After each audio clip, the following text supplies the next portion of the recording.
stories. He is quite a guy. Sit around the campfire and hear him tell his tale. Some may be able to relate to him quite well.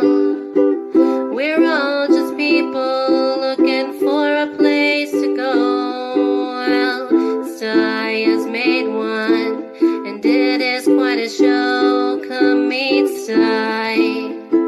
He's quite the guy. If you're feeling lonely, come and make a friend.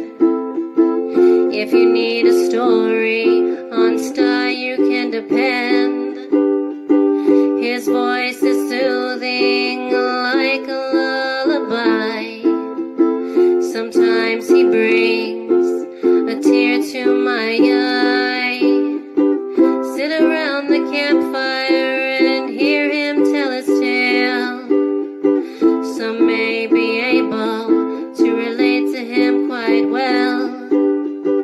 We're all just people looking for a place to go. Well, Sty has made one, and it is quite a show. Come meet Sty. He's quite the guy.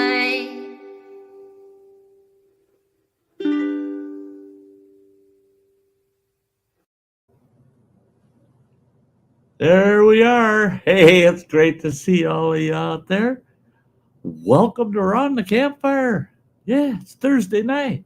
Man, oh man, love it. Love it. Thursday night. Yeah. Oh, gosh.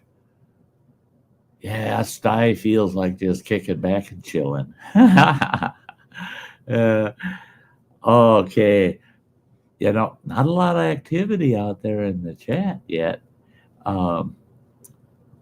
Earlier, we had Kirk Whipper Voyager Center jumped in. There's Tim. Hey, Tim. It's great to see you. And there's Dean, the dancing machine. Great to see you. From soggy western Pennsylvania. Soggy, huh? Yeah, it's kind of cold. Nasty here right now. I think Mother Nature's just getting ornery with us, going to give us a tough early spring. We're going to have to freeze ourselves into spring, I think. Yep. Well, I'll tell you what. I've got somebody down in the basement. I'm going to pull him up. And we're just going to chat away, man. Get around this campfire here, this fake one. Warm ourselves up a bit, you know. But here we go. This fella, he's got a little bit of time to spare, so we're going to bring him up here. There he is, Running Water. Hey, evening, y'all. Yeah, I could use a campfire right now. It's negative temperatures out here all day.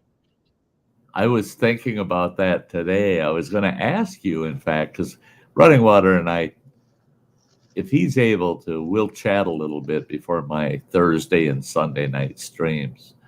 But I was going to mention to you, Running Water, when I tear into the yard now this spring, and I buck all that wood up, I decided, I hope you don't mind, but I decided our brush piles of those trees that were removed, I'm going to buck those all into like 20, 24-inch pieces. Okay. I'm going to burn them. Yeah. Campfire them. All the brush. Save us probably a couple $100 in the long run with renting the equipment and, you know, the chipper and all. So, and I get an excuse to have campfires quite often, you know. Oh yeah. So I figure when you get home, we'll talk about where to spot that fire pit in the backyard back here. And that's where I'll concentrate on cutting and trimming and getting it all set up so I can just go ahead, put the pavers in, get the fire pit at least established so that I can start burning, Yeah.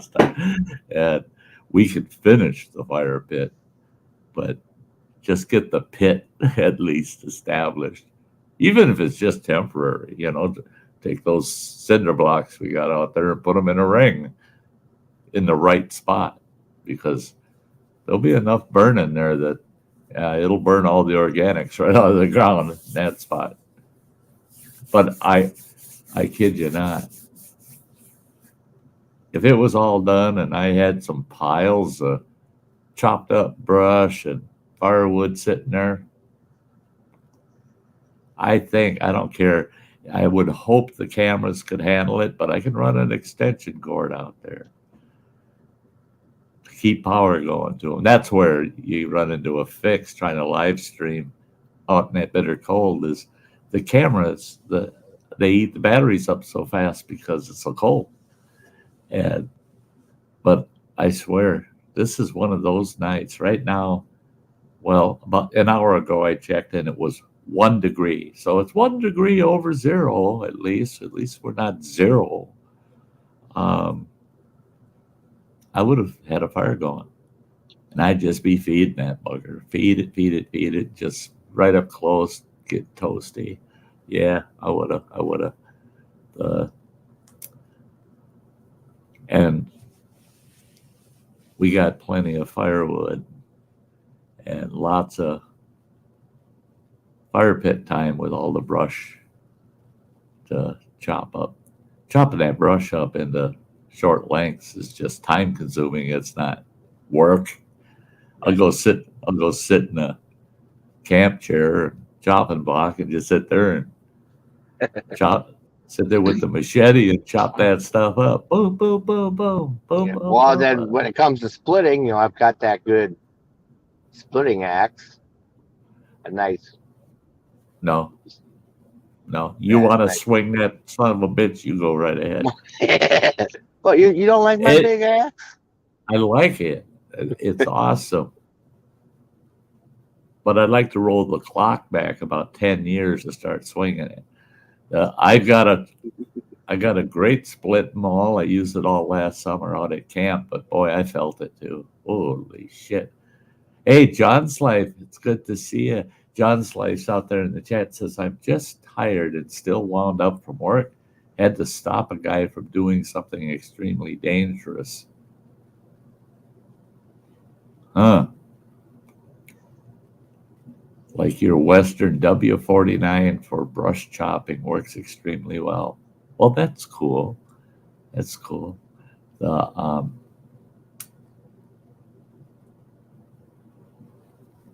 Yeah, Mr. Fulton. Yeah, you mentioned that.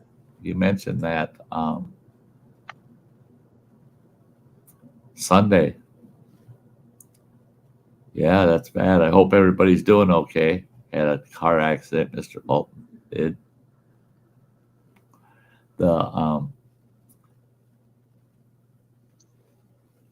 Yeah, Dean is saying these cold, rainy nights on the verge of freezing chills my bones.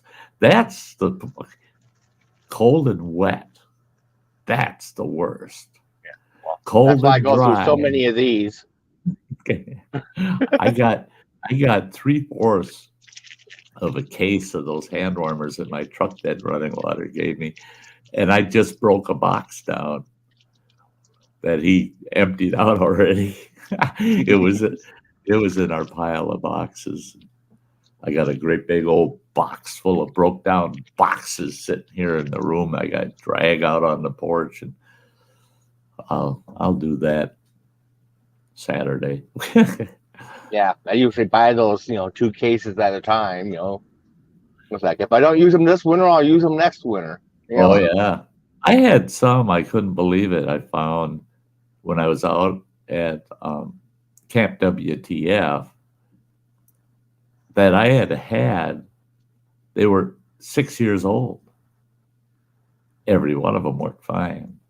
I mean, as long as the packaging hasn't ruptured or been broke or cracked, So that air gets to it, they're good, man. They'll last forever as long as air doesn't get to them. Hey there, Freeman James. Your Uncle Jim is there.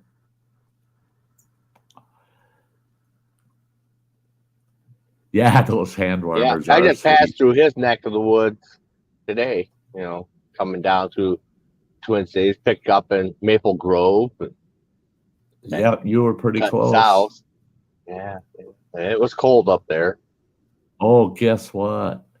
I can't confirm it because it's a long trip down there, and I don't want to. I want to be able to go down there when I can pull the trailer with me, and I want to find a campground somewhere that I can pull in or park it there at Freeman James' place or whatever, and just spend the night. But I might do that. Park it at your Uncle Jim's place and actually drop it, and then use my truck to go running around. But hey, look at here. We're gonna pull this guy up, and then I'll finish telling you what I found out running water. Hey, What's up, gentlemen? Gentlemen. What the hell? Come on here, lying right from the get go. Right from the start. Hey, what are you gonna do? But I was telling running water, we were talking about his Uncle James, Freeman James, and he's saying, anytime, come on down. Yeah, bring your trailer on down. I'll do that this summer. I have to do it. James, I don't know if you insist, would ever have the opportunity or the chance, but if you could run to the old neighborhood in Spring Park, take a stroll down Northern Avenue. They updated Google satellite maps for that area.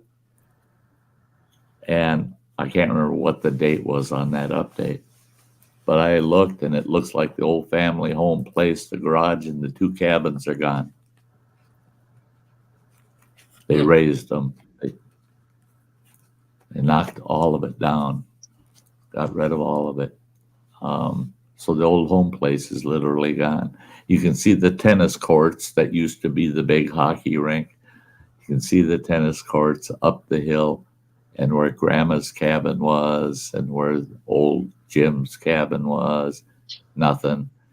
Where our garage sat, you can actually see the garage footprint, but there's no garage. And the house is gone. They leveled it out.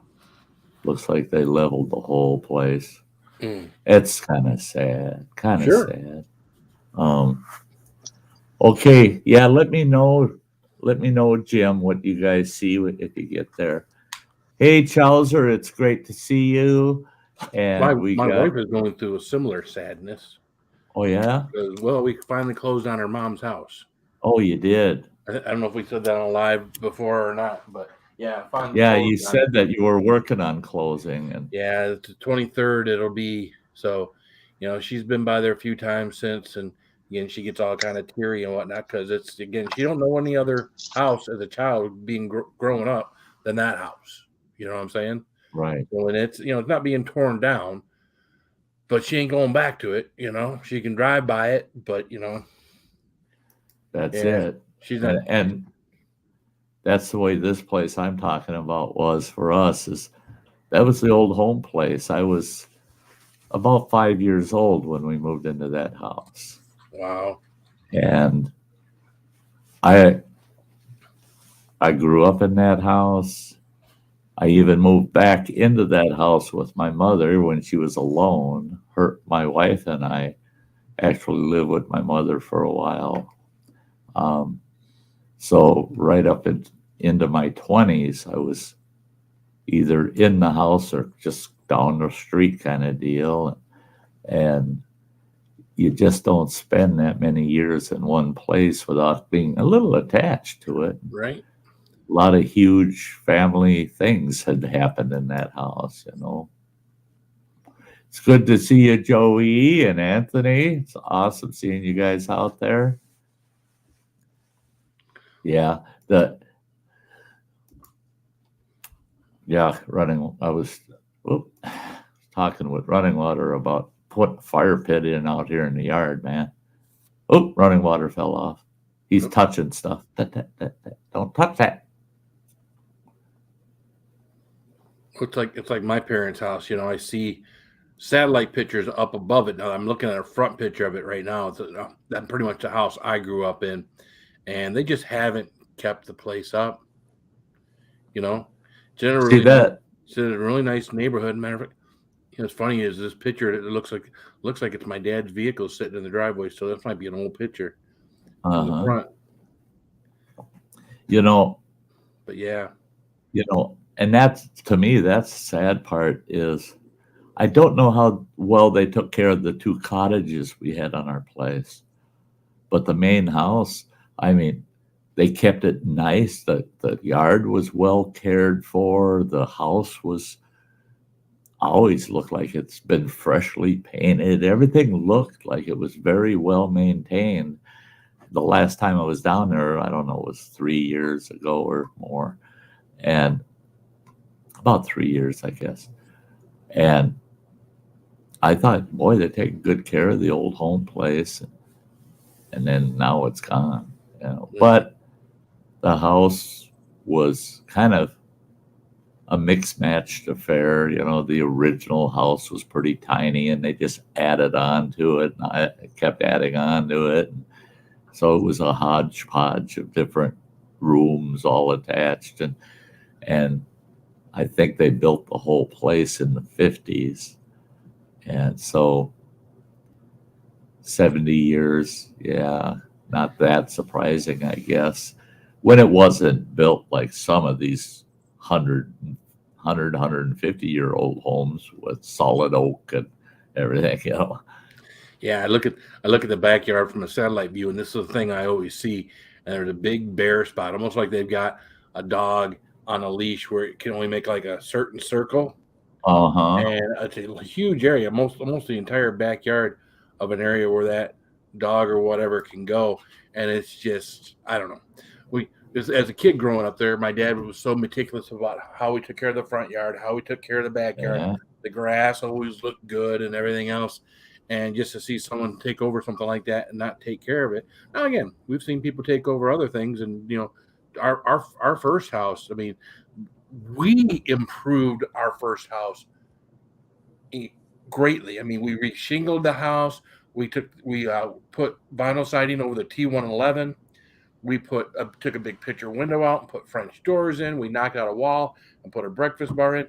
After we left, we saw pictures of it years later. Someone else and they took it to the next step. They put nicer things in there. They improved it. I mean, it just, and we thought, wow, that's really nice. That's it. Yeah. Yeah. I kind of like to have the house back the way it is now. Right. The problem with that place is it only had one bathroom. That was oh, yeah. When you're raising a family, that's a problem. I got news for you. If it was just me and the wife, I'd want 2 bathrooms. As it is right now, we got a bathroom right outside the laundry room. I call the pooping bathroom. That way I can go in there, I can lock the door, and I don't have anybody. Can you hand me this? Can you hand me that while I'm in there doing my business? You know what I mean? Right. That was one of the homes we had the big master bathroom upstairs. That actually had 2 doors through it as a walk-through bathroom. Oh, okay. You come in off the hallway into the bathroom, and then it was L-shaped, the bathroom, and you go around, and at the back, there's another door, and that went into the master bedroom. And then the master bedroom was actually like a suite. It was attached to another large room, and the ex-wife slept in the master bedroom. I slept in what was be like the sitting room, which was quite large. And because our last few years of marriage, we couldn't sleep together. She had that restless leg syndrome. And I think what it was is her restless leg syndrome was just like my selective hearing. Because whenever I exercise say what? I didn't hear that, thing. That's when her legs would kick in, and kick the hell out of me all night, But we both that, and a lot of people go, oh, I'd never, no, the wife and I'll sleep together for our whole marriage. I swore by that too. I swore to God, no, I just never, ever, the wife and I'll never sleep separate. Oh my God, when we first tried it, it was a little odd because you're used to having someone else there all the time. But it didn't take me but maybe a week. And it was just like, why didn't we do this 30 years ago? Yeah. Hey, there you go, Dr. Smith. Good to see you there, bud. What's up, Dr. Smith? Now, we have slept. Now, when my wife caught COVID a few months back, I slept down here in the basement for a week. And I think at the very end, she was getting some nice restful sleep because she had this big snoring slob next to her. So yeah. I think, when I came back to bed, I was getting the nudges and whatnot to roll over and things like that. And I think she would get a more restful night's sleep without me. So yeah. And really what the ex-wife and I did was the first time we started sleeping separately, it was just two beds with about 2 feet between the two of them. Ricky and Lucy. Yeah, basically, but she had to have a king size bed and I had a full size. Well, she still had to have a king size, huh? Oh, that woman just, and I get a kick out of it. I don't know what size bed she's got now. We've been divorced for 6 years, so I don't know how big her bed is, but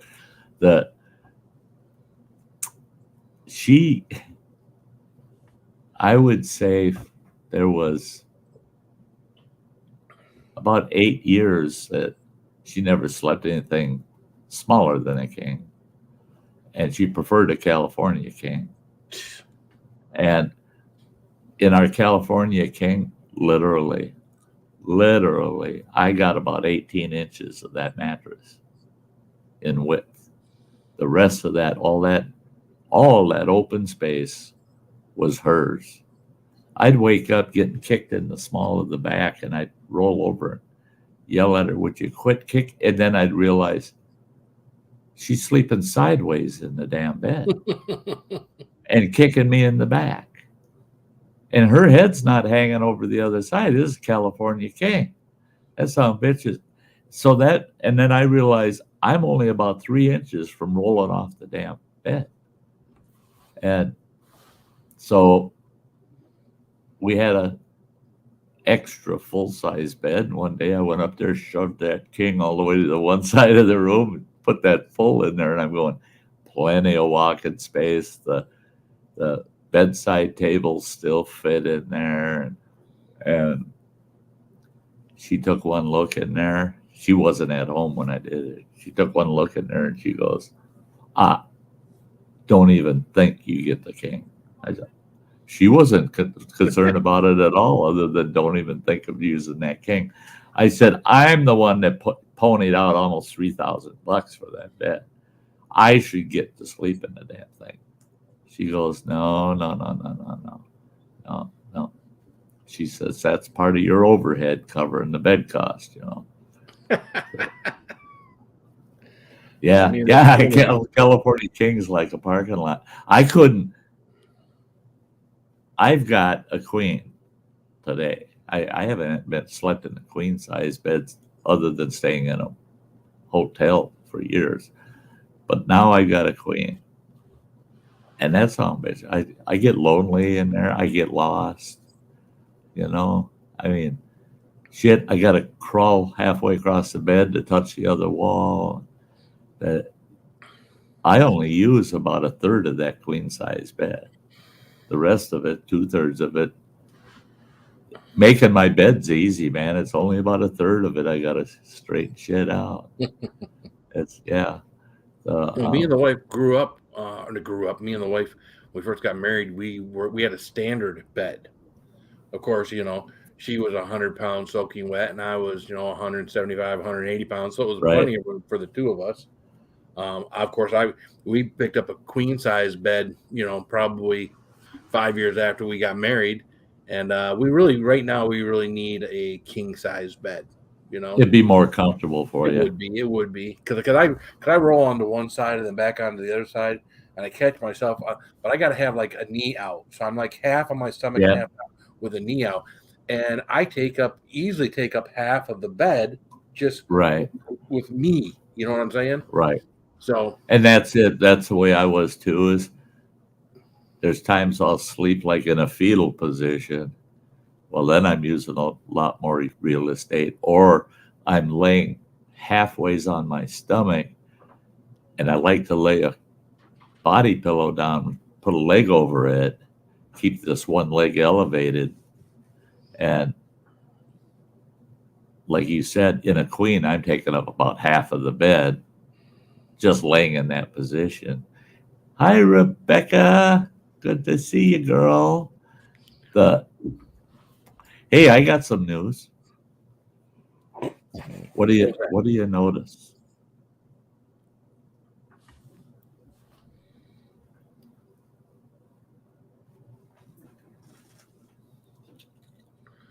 well, you didn't have your sunglasses on.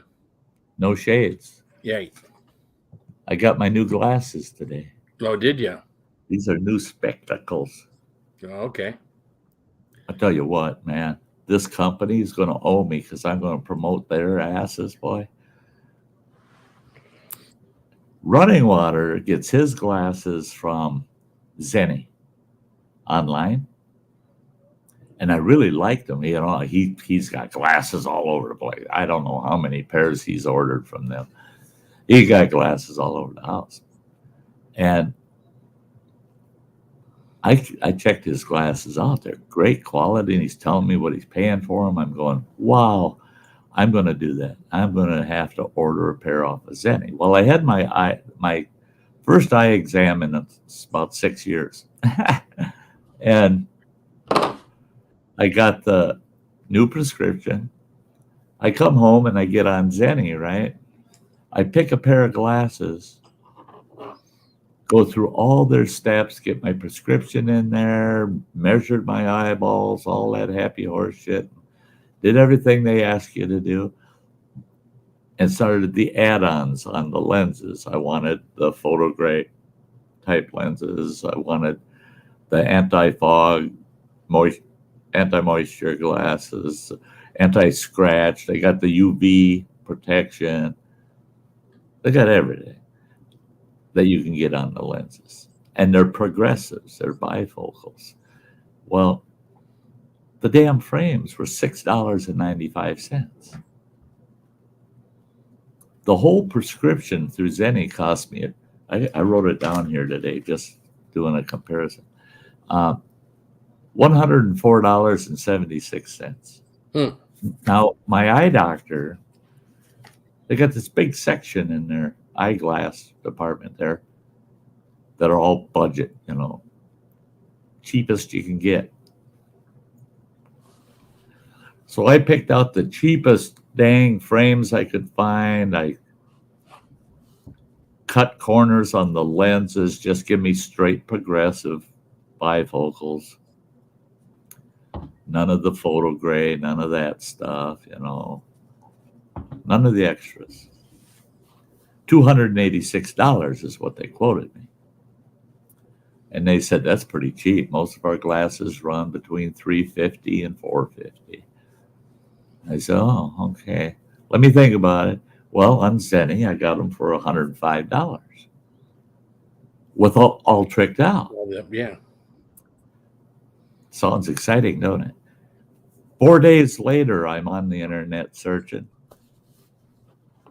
Zenni is great. It's great. I'm telling you. If you want to shop Zenni, go ahead, shop Zenni.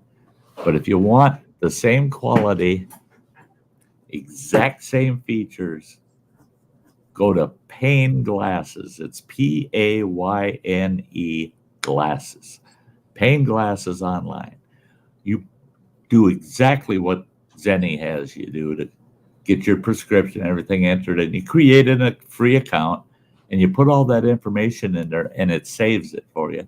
Then just go shopping for glasses. That's where this pair came from, is Payne Glasses. 4 days after I ordered my Zenni pair, I found pane glasses and ordered this pair. This pair shows up this morning in the mail. I got a notice from Zenni this morning that said, your glasses are expected to be delivered on Tuesday or Wednesday of next week. So I ordered these 4 days later than the Zennis, and I got them 4 days earlier than I got the Zennis. And these have absolutely every single feature that I got from Zenni. Okay. Guess what the price on these are? $73.85. Wow. So for $74, I got the highest end you could imagine as far as lenses go. And the frames I got, I thought, well, I'm not going to like these frames, but they're awesome. They're rugged, they're sturdy, and they're the half frame over the top, That's what I on got. the bottom. I like that because you don't have that obstruction down here. You don't notice the rim, and they fit because they got all the tools for you to measure your frickin' face. I mean, they give you this weird tool thing that you look in the mirror and you figure out where your pupils are and shit and how wide you need them. And they running water's trying to come back in. There he isn't. Yeah, right. But so I'll tell you what, if you need to get new glasses and you have your eyeglass prescription, check out Pane glasses. Yeah. Just Google them. Pane glasses, Payne. Hey, Cindaloo. Hey, Cindaloo. But here's the best part. I can't believe running water's coming up in the basement time after time. I'm kicking them out of the one. If I just kick him from the studio, oh, he kicked himself out. Okay. We'll see what he's doing. He's messing with stuff. But I put these glasses on. I got them out of the packaging was awesome. Everything. I mean, I love paying that. Everything they did was perfect. I put them puppies on, and it scared the hell out of me. I saw things on my computer screen I didn't know were there. Really? The print was too small. I just never noticed it before. And my sunglasses, I wear those, and they're not prescription because I couldn't see the screen. I couldn't see anything with my old glasses on. Everything is clear, sharp. The colors are so much better. I ran the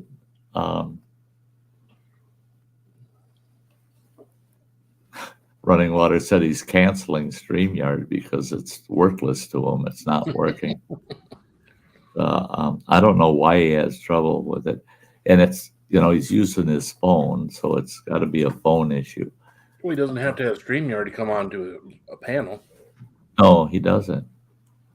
No, you just follow the link, and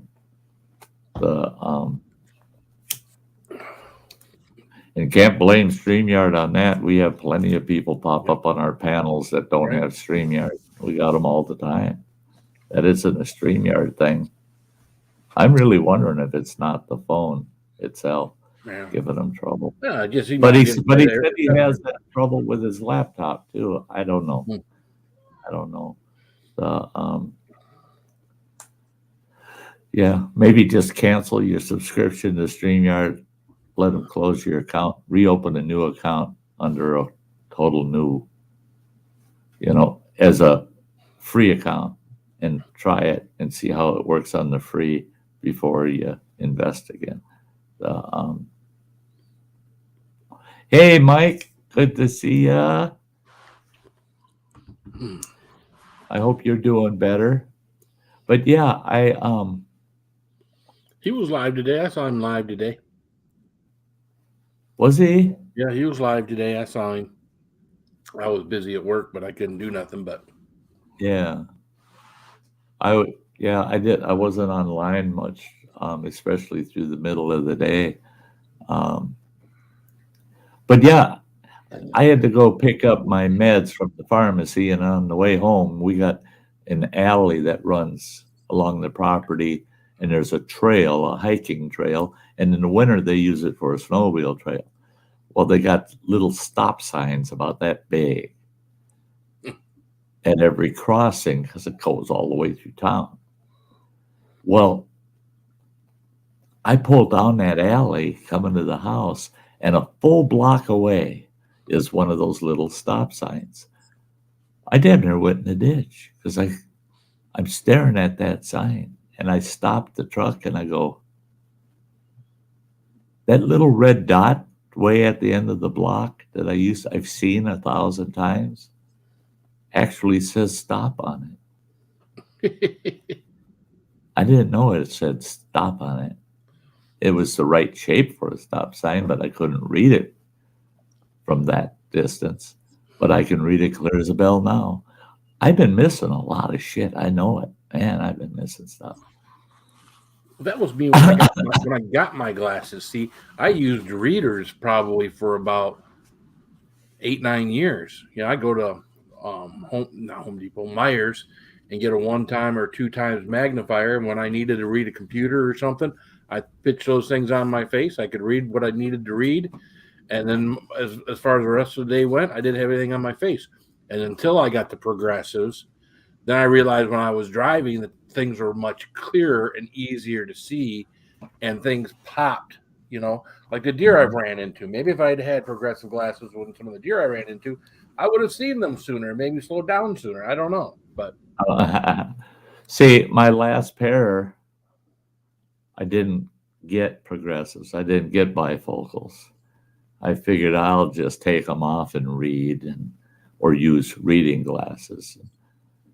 And I got used to the fact of taking them off all the time, But they screwed up my mid-range vision too.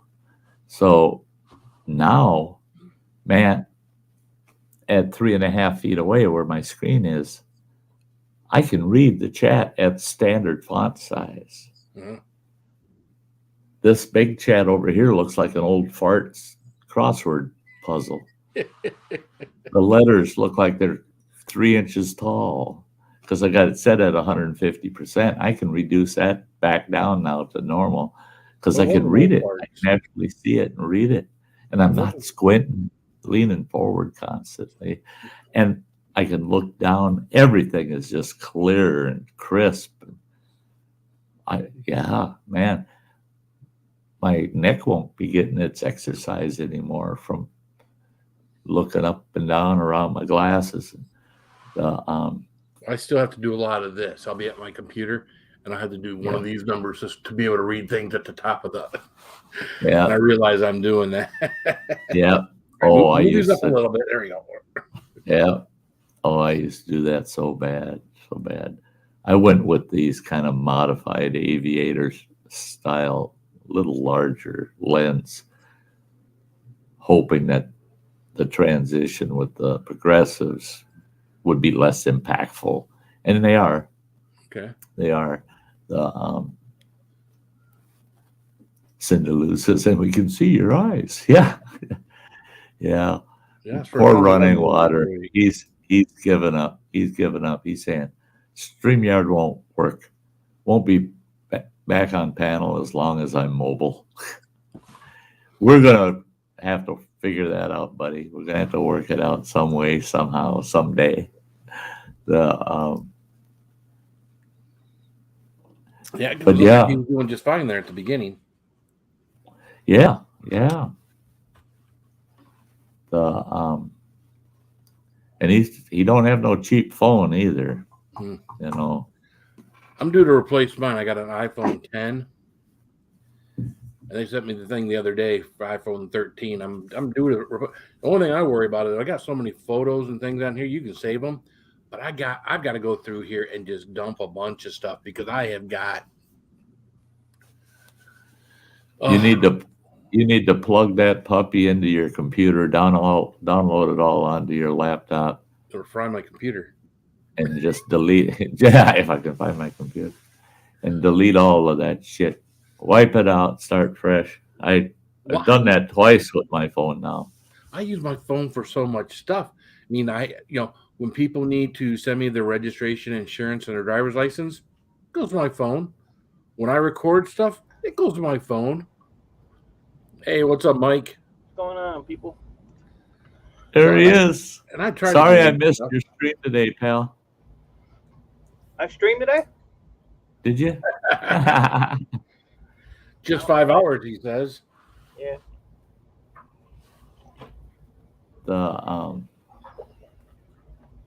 Yeah, I gotta find out. I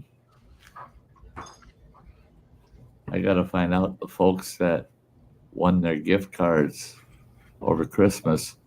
I had one of them contact me, said that their gift card, when they went to use it, said there was a zero balance on it. That's not good. I went back and looked at my credit card history, and there it is. When I bought them cards, they're there. They were paid full in full, and they're saying they had a zero balance. I'm hoping the other two. I'll be talking to Sam. She got hers and hasn't used it yet, and they better have their balances on them. I'm going to be one pissed cowboy. That's fine. You would call the number on the back of it and check the balance. That's what she said they did. Oh wow! And how do you get a gift card with a zero balance? It's like you walk into a store and don't pay. They scan it and you pay for it, and it's got. Yeah, I mean, and they ask you how much you want on it. Right. I wonder if the card can. Hey, kitty purse. I wonder if the card can see a history or something. That's weird. Yeah. So what's up, Lizzie? I got one new one sitting here. So I'm thinking if I can't resolve it, I'll send them this one, and I hope that pup. I wonder if I can check the balance without scratching off that code on the back. Why not just scratch out the code anyways? You're giving. Well, I could check the balance and then just mail it to them. Right. Because if somebody got their pause on it. Magnetic stuff and whatnot could have erased the balance. Maybe it came in contact with something. I don't know. Yeah, I don't know. I'll make it good to anybody that their card does. If it's not there, I'll make it good. I'll make it good to them. I take it out of YouTube money, because I ain't got any. Well, that was my thing. I just got a notification from my bank, Chase, that my balance on my YouTube is under $50. So I was like, good thing we get paid in like 4 days, right? Not that it's ever a lot anymore, but that's all right. For me, that's my fault because I'm not doing as many challenges, as many hot things as things that I was doing when I was, when I had more members and I had got more super chats. That's all on me. It's like the super chats support current activity, Right. And so your activity is lower, the super chats are lower, and that's it. Hey, Justin Anderson, good to see you. What's up, Justin?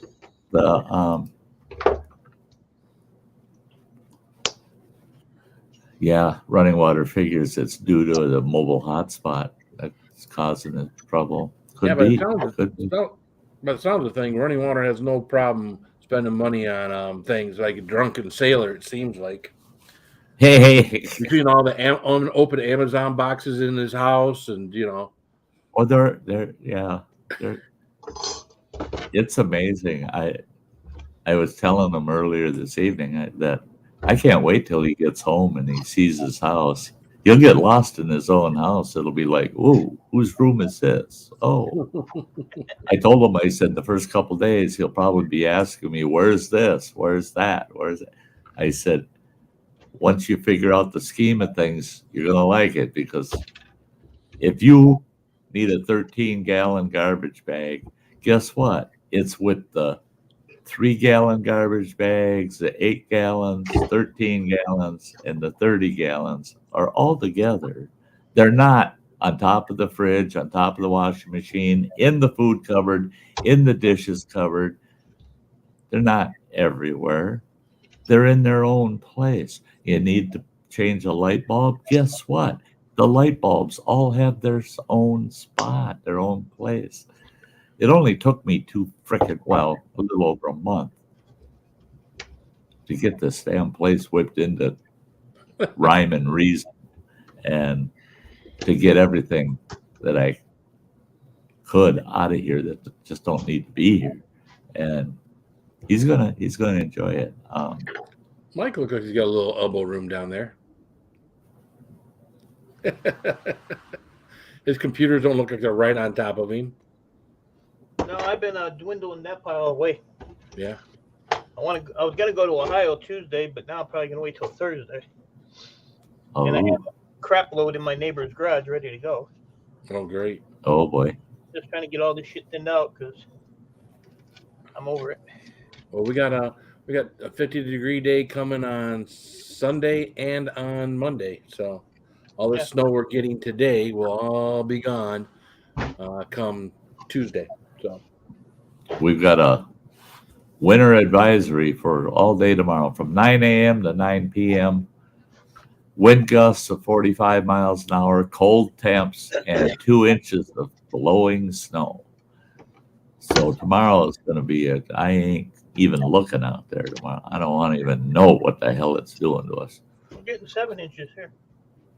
7? yeah, we're only getting 3 to 5 in Lapeer. But it took me an extra half an hour to get home tonight. Oh yeah. So, and I don't think we've got all the snow ready to get here yet, because again, it doesn't end here. It's not supposed to end here until 1 o'clock in the morning. So yeah. But I do know that down where Mike is, they were saying, like down at my work, they were saying up to 8 inches. So we'll see. I would stick my dick in the snow when it's over and see, but I don't want to get a head cold. Yeah. Is that your tip of the day? The tip of the day. Yeah. Hey, Just the tip. Just the tip. No, the day before. I twisted my fucking ankle. Fucking around with my granddaughter. That's Samantha and I were talking about it. I said, well, I want things to go well for Mike, but I know damn well that if they go well for a day, just wait a day. They'll go to shit on them. Yeah, twisted my ankle. No, my neck and shit finally quit hurting. So my shoulder. That's good. My shoulder was so bad. I mean, I was like this, and I mean, yeah. If I even picked up like this little light putty knife, it's like you feel like a nerve in my shoulder, and it would just die. My whole arm would die. It would just. But now it's. So I don't know if it's something that they did when they were back there. They hit a nerve or something, and it healed itself or what. But it wasn't like when I had my neck thing done. But now it's not as bad. And I always suffer from like at night, my hands and arms go to sleep all the time.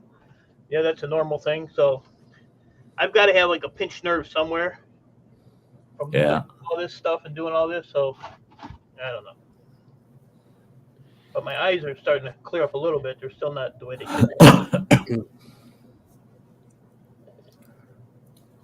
Yeah, the snow is here, Cinderloo. It's been here. It's, 3 o'clock, something like that. Let it snow, let it snow, let it snow. And the funny thing, it was blowing pretty good. It was like blowing sideways. So Well, that's what. Up there, but we had like the freezing rain here for about a good 45 minutes to an hour down here. Yeah, we had that in Rochester. Yep. I'm sure they had that up here. Wow. That's the crap I don't like, is that freezing rain. Yeah, no. Well, everybody it slows everybody right down, which is fine. I used to be with my 4-wheel drive. I used to be a little bit, more aggressive, but it's like nowadays unless someone's going stupid slow. And we did have someone going about 25 miles an hour, and there's about 6 cars in a line. But what can you do? You just got to sit back and go along with them, Yep. If you're the first person behind them, you can get around them. But if you're more than the first person behind them and snow, forget about it. Yep. Like Hang on, because it's going to be a long, slow ride. Yep. Yeah. And I was four-wheel outside. drive don't help you.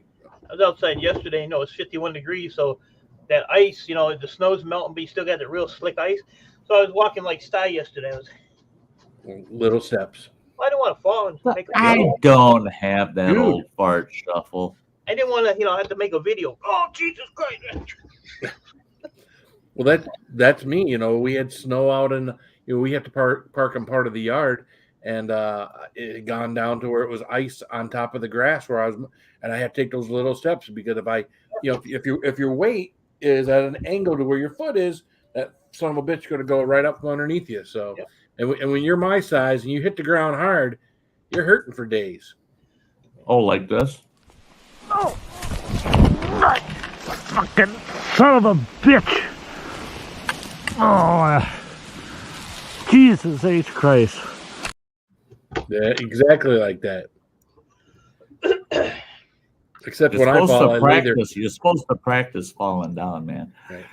It's funnier than hell because I was telling some of them old blue hairs over there at that old building that I had one come knocking on the door. I don't know what the hell she wanted or something.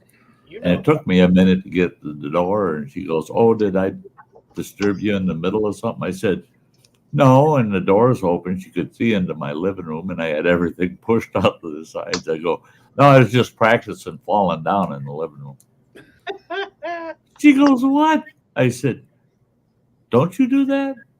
I said, boy, once you hit about 60, you really need to practice old tuck, drop, and roll. You know, you need to learn how to fall down. A lot less broken hips that way, you know. Yep. I was walking like that because I figured that's all I need is, you know, one more injury to add to the list. Oh, that's it. One on top of the other, on top of the other. Yeah. I've been pretty cautious lately. Good reason.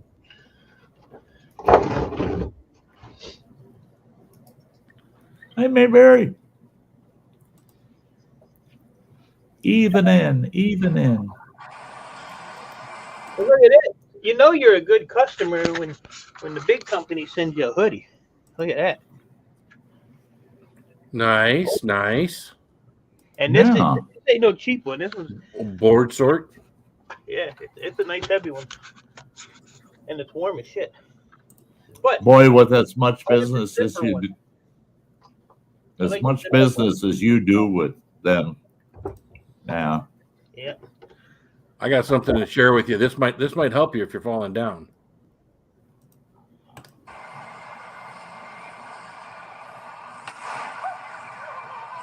You got airbags.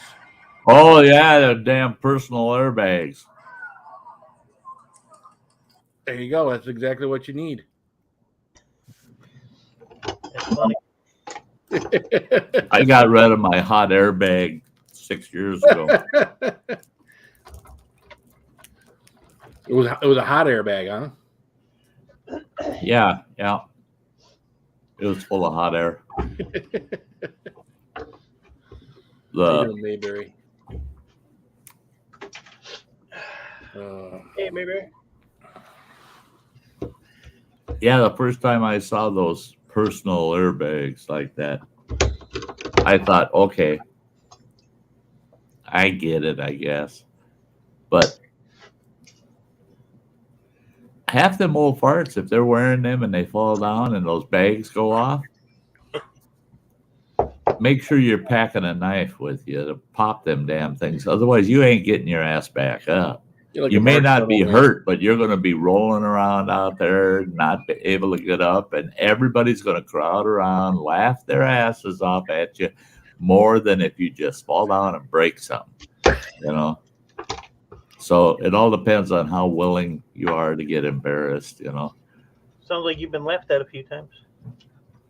Never. Never.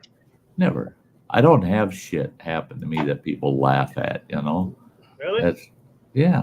I mean,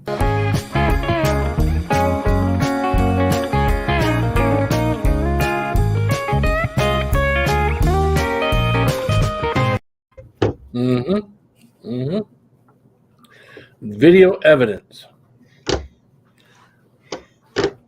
yeah, I'd like to know who the hell had the camera running when that Yeah, happened. right? Yeah, when you incriminate yourself, you know. Yeah, No, yeah. Frank and Monk was holding the camera. There you go. Frank and Monk. Yeah, it's Frank and Monk.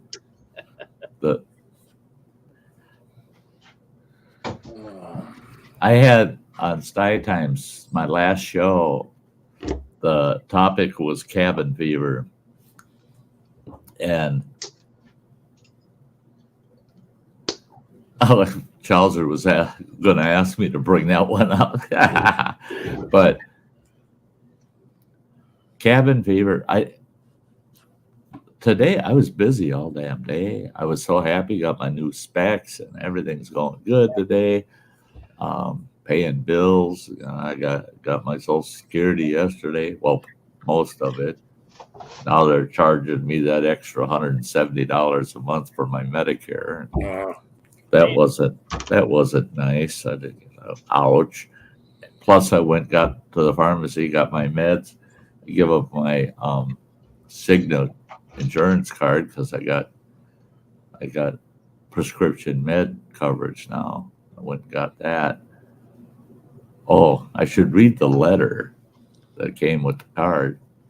I get there and, oh yeah, you're gonna have to rerun all this because I got insurance now. Here's my card. Wait 15 minutes to have them tell me, guess what? Your card, it's active and approved, but cannot be billed until April 1st. Oh, You have no coverage till April 1st. What the So Uncle Sam took $170. Pharmacy, yeah, I had to pay out of pocket today. So otherwise, even though I had all this interaction shit going on today, I really felt cabin fever, man. I'm looking at the riding lawnmower sitting out there covered in snow, wanting to go out there and pull the tarp off, clean it up, fire it up, and just sit on it and let it run or something. I want spring to be here so damn bad. I even opened the shed door with full intention. I'm gonna go in there, find what I'm looking for, set it so it's right there ready to grab once spring's here. I opened the door. There, that son of a bitch is standing right there. I don't even have to look for it. My fucking big old loppers to trim up all these trees and hedges and shit around the damn yard. That my youngest boy, if you trim all the hedges, all the brush back and the trees up, I'll almost double the size of this damn yard. That son of a bitch, if that branch came within 3 inches of his top knot, he wouldn't mow that close. He'd mow out here. He says, I ain't ducking for no branches. I said, then cut the damn branches. There's 4 pairs of loppers in there. There's a chainsaw, for God's sakes. There's, I don't know how many pruning saws. I got a pole saw sitting there. Why should I have to do that? Well, so that you can use the whole yard. No, instead I've got about a 12-foot barrier all the way around this yard that's full of big old thistles and crap that I can't wait till spring, man. I want to get out there, clean all that up, mow this yard, get it back into a full yard. Yeah, so you have a riding snowblower. Hey, I seen a guy this year. We only had about an inch and a half of snow. And I was just walking down, taking a walk about 2 blocks down and back. And all of a sudden I hear a garage door opening up and I heard an engine start. Here comes a guy out with his lawnmower, his riding mower. He got John Deere. Comes out with his John Deere. He's mowing his driveway. Got it raised. He's going down the driveway. He's got the deck raised about 2 extra inches, and it's blowing all the snow right out the chute. He had taken the plastic chute and put a bungee cord on it to hold it up. And he's blowing the snow off his damn driveway with the lawnmower. Oh yeah. And I was walking on the other side of the street, and I thought, well, do the sidewalk too, you lazy son of a bitch. There he goes. Turns out he's going doing the city sidewalk too. I thought, yeah, there you go. You know, that's about as smart as people buying one of these. Running Water's got one out here. It's electric. Snow slapper. You know, one of those deals with the Rubber. It's got the long round wheel with the flappers, just the rubber flaps on it. It's slapping the snow. And all it does is that's the front of it's got a bunch of slots that you can aim to the left or right, and that's it. It's nothing but an electric broom. I mean, why even get one? It's like Lawn Dog. Oh yeah, Lawn Dog's here and Raven's here. There's Raven. Hello all. And Yeah, I'm kind of curious to ask my Dog. oldest boy how he went out and got a no, maybe it wasn't him, because he wouldn't have gotten an electric snowblower because he got electric, a plug-in snowblower. Yeah, that's what Running Waters He got a is. You gotta plug-in, have not a extension battery cord. operated, but a plug-in Right. snowblower, and it was inexpensive, And he doesn't have a lot of driveway, but I mean, I'm just kind of curious how it's worked for him, You know, I've talked to a couple people that use those, and they say, I don't do driveway with it. I shovel my driveway, but I use it for my sidewalks and my deck or my porch, because that's all it is like an electric broom. Yeah. But now you see they got them out there. I wish I had the link to that. I don't want to have to search for it. Now they've got, it's just basically it's nothing but a snowblower with the big brush on the front. It doesn't have the augers. It's just got the big brush. And it sweeps. That's what it does. Now, where I lived in that apartment, they had a big John Deere ATV kind of thing, UTV with the full cab on it, and the heater and all the happy horse shit. And I thought, man, they get that thing for their maintenance guys. Those guys don't have to sit in the weather at all, even when they're in that damn UTV. Oh, what did they mount on the front of that? This big old yellow brush on it. And they do all their sidewalks and shit for all them blue hairs with that big brush, And they did that last winter. And this winter, before I moved out, the guys were out there, and I seen a brush laying on the side, and they're bolting one on. And I go, what's going on? And then I realized the one laying on the side's not even half the size as the one they're putting on. They said, we should have looked into how long those brushes hold up. They said, and they're not cheap.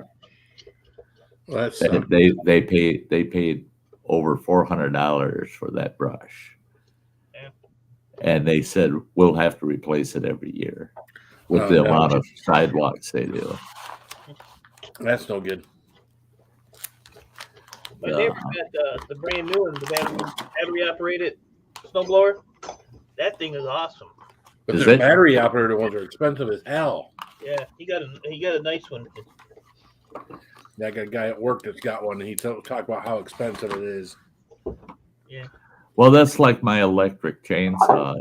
A lot of people, what'd you pay for that? $120. And they said, that's a sweet little saw, 16-inch, blade on it. They said, that's a sweet little saw for $120. That's pretty damn cheap. They said, yeah, real cheap. Just a standard battery for it is $80. Yep. The 80-volt battery for it's $120. And if you're going to do any kind of cutting at all, you're going to want 2 batteries, Right. And about the time you swap them out and burn the second one up, use that one up, the first one's pretty well charged up again. But there you're sticking over $300 into that chainsaw. So it ain't a cheap saw. I mean, they're not cheap about it. But the damn thing cuts right with a steel, man. When I was doing my Forest Service work last summer, oh yeah, we had fun at chainsaw training with the electrics versus the gas. And that Atlas that I bought, that bugger was keeping right up with the steel 16-inch, same general category of saw. It's keeping right up with it, cutting. I was cutting 30-inch logs with it, Yeah, 16-inch bar. You can cut double the length of the bar minus 2 inches. Works like $1 million. Yeah. I'm glad I got that, so I'm going to get a lot of use out of it this summer with the 5 ash trees that are laying out here in the yard that I thought my youngest boy was going to cut up. I topped it all, cut all the tops. So it's all broke down into logs and tops, The tops, you just got to go out there and basically break it down, into manageable pieces. Well, my electric saw is going to be perfect for that crap, man. I'm going to just go out there, buck all the tops up into small firewood size shit to burn in the fire pit. It's been laying there for 2 years. It's good and dry. All the wood 3 inches and up, the Husky barn is taking care of that shit. Throw the big old Husky on that.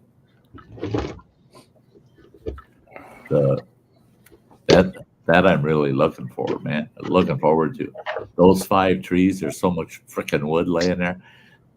I'll have campfires almost every night this summer, right in the backyard here, man. So he's not around town, so you can burn out there, huh? No, we're right in the middle of town, right in the heart of town. You're allowed. You can have a fire pit. Literally, you can have a fire pit up to 8 feet in diameter, but you can only have fires for recreational purposes. Not to burn shit up. And this fella I know pretty good, he was madder than hell. They wrote him out 2 citations because he was having a recreational fire in his backyard in his fire pit. His fire pit was about 6 foot across, and he had a recreational fire going. They showed up, wrote him a ticket. 2 of them. One for not having inappropriate recreational fire. The other one was environmental pollution citation. For some reason, they don't think a goddamn tire is a goddamn recreational fuel source. I mean, just because he had a tire in his fire pit burning, I don't know why they got so upset. There you go.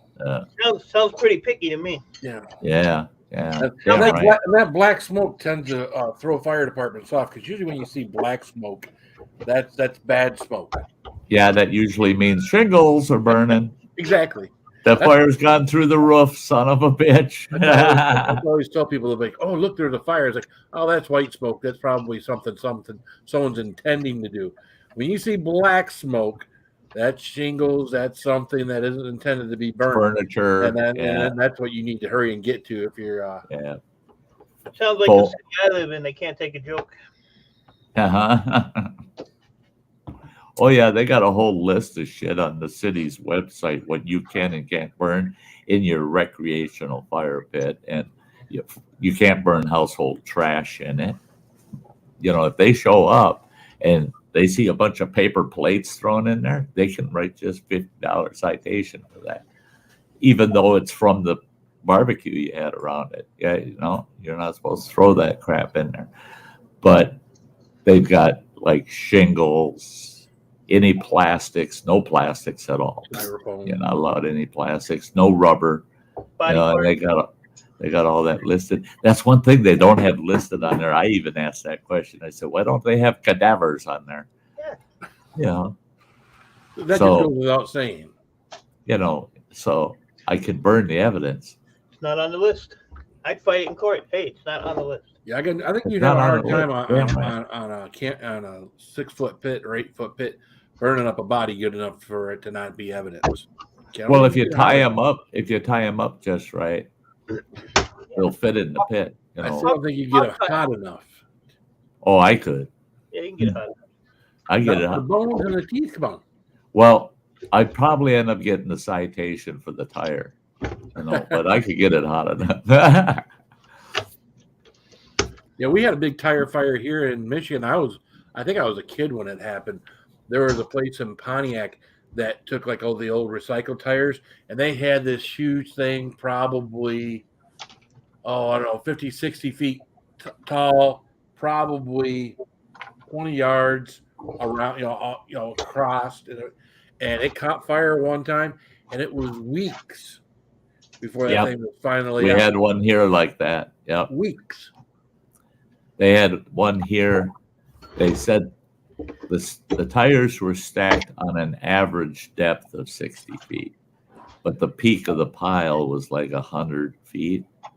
It was that huge, and it covered 2 full square acres. Mm. And that son of a bitch caught fire.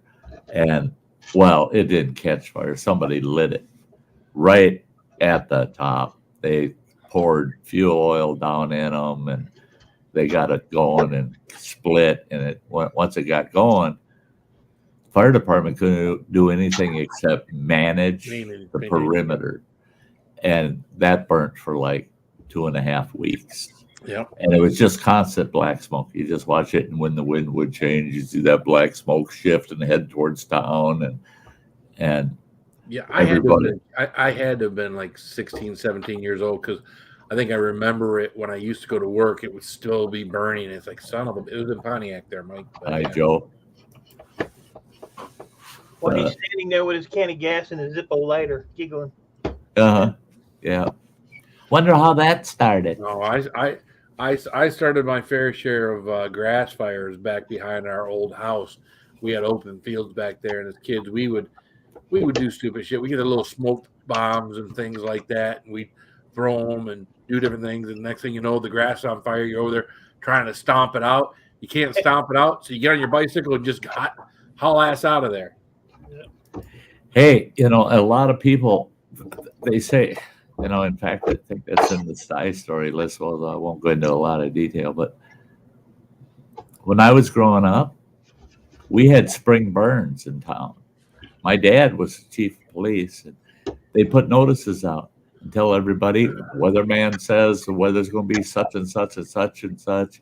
It's going to be nice over the weekend. So the city will authorize a citywide burn. Everybody would burn their yards. Wow. In the spring, that's what you did, man. You burnt your yard. You burned your whole damn yard. And within a week, you got the greenest freaking grass in your yard. It's beautiful, man. Well, we have people out here like burn their ditches and like their wet areas and whatnot that get the over the winter, but not the actual lawn. No, we burnt our lawns. Really? And they do the whole damn town, and fire department would be out in force, and they just kind of cruising around town. And if somebody called them and said, hey, I got a bunch of real tall grass and crap up against my house or my garage, and the neighbors are burning for the citywide burn, and that fire's in my yard heading for that tall grass, going to burn my house down, then the fire department would head over there and help maintain, keep it away from the house. We never lost a house on a spring burn, and we did it for years. I used to love it, man. The Saturday of spring burn, and the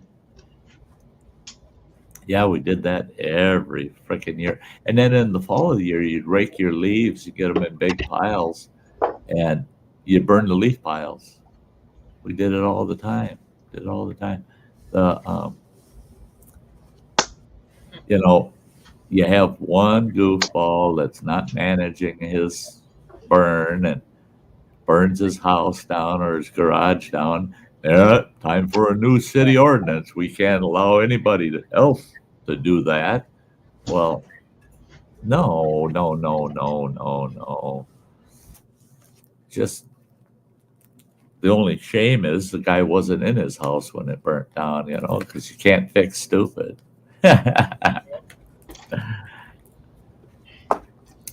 So many things we used to do. We used to have our annual squirrel hunt every fall in town. All the men in town that were hunters, my dad would round them all up and he'd bring all of his officers on duty, and they break up into packs of hunters and they go all the way through our community and shoot all the damn squirrels. Damn. And never had a shortage of squirrels ever, even with those big hunts. I can remember as a kid walking up, and there was a pickup truck sitting there, and those squirrels were stacked almost a foot deep, and they filled the whole box of that truck. That's how many. And there were 4 guys there skinning out, cleaning squirrels. They're going to have fire department going to have a big squirrel feed, and yeah, the whole damn town, and kids all over the place. There's 2 up in that tree, guys. Come and shoot them. Come and shoot them. And yeah, it was a big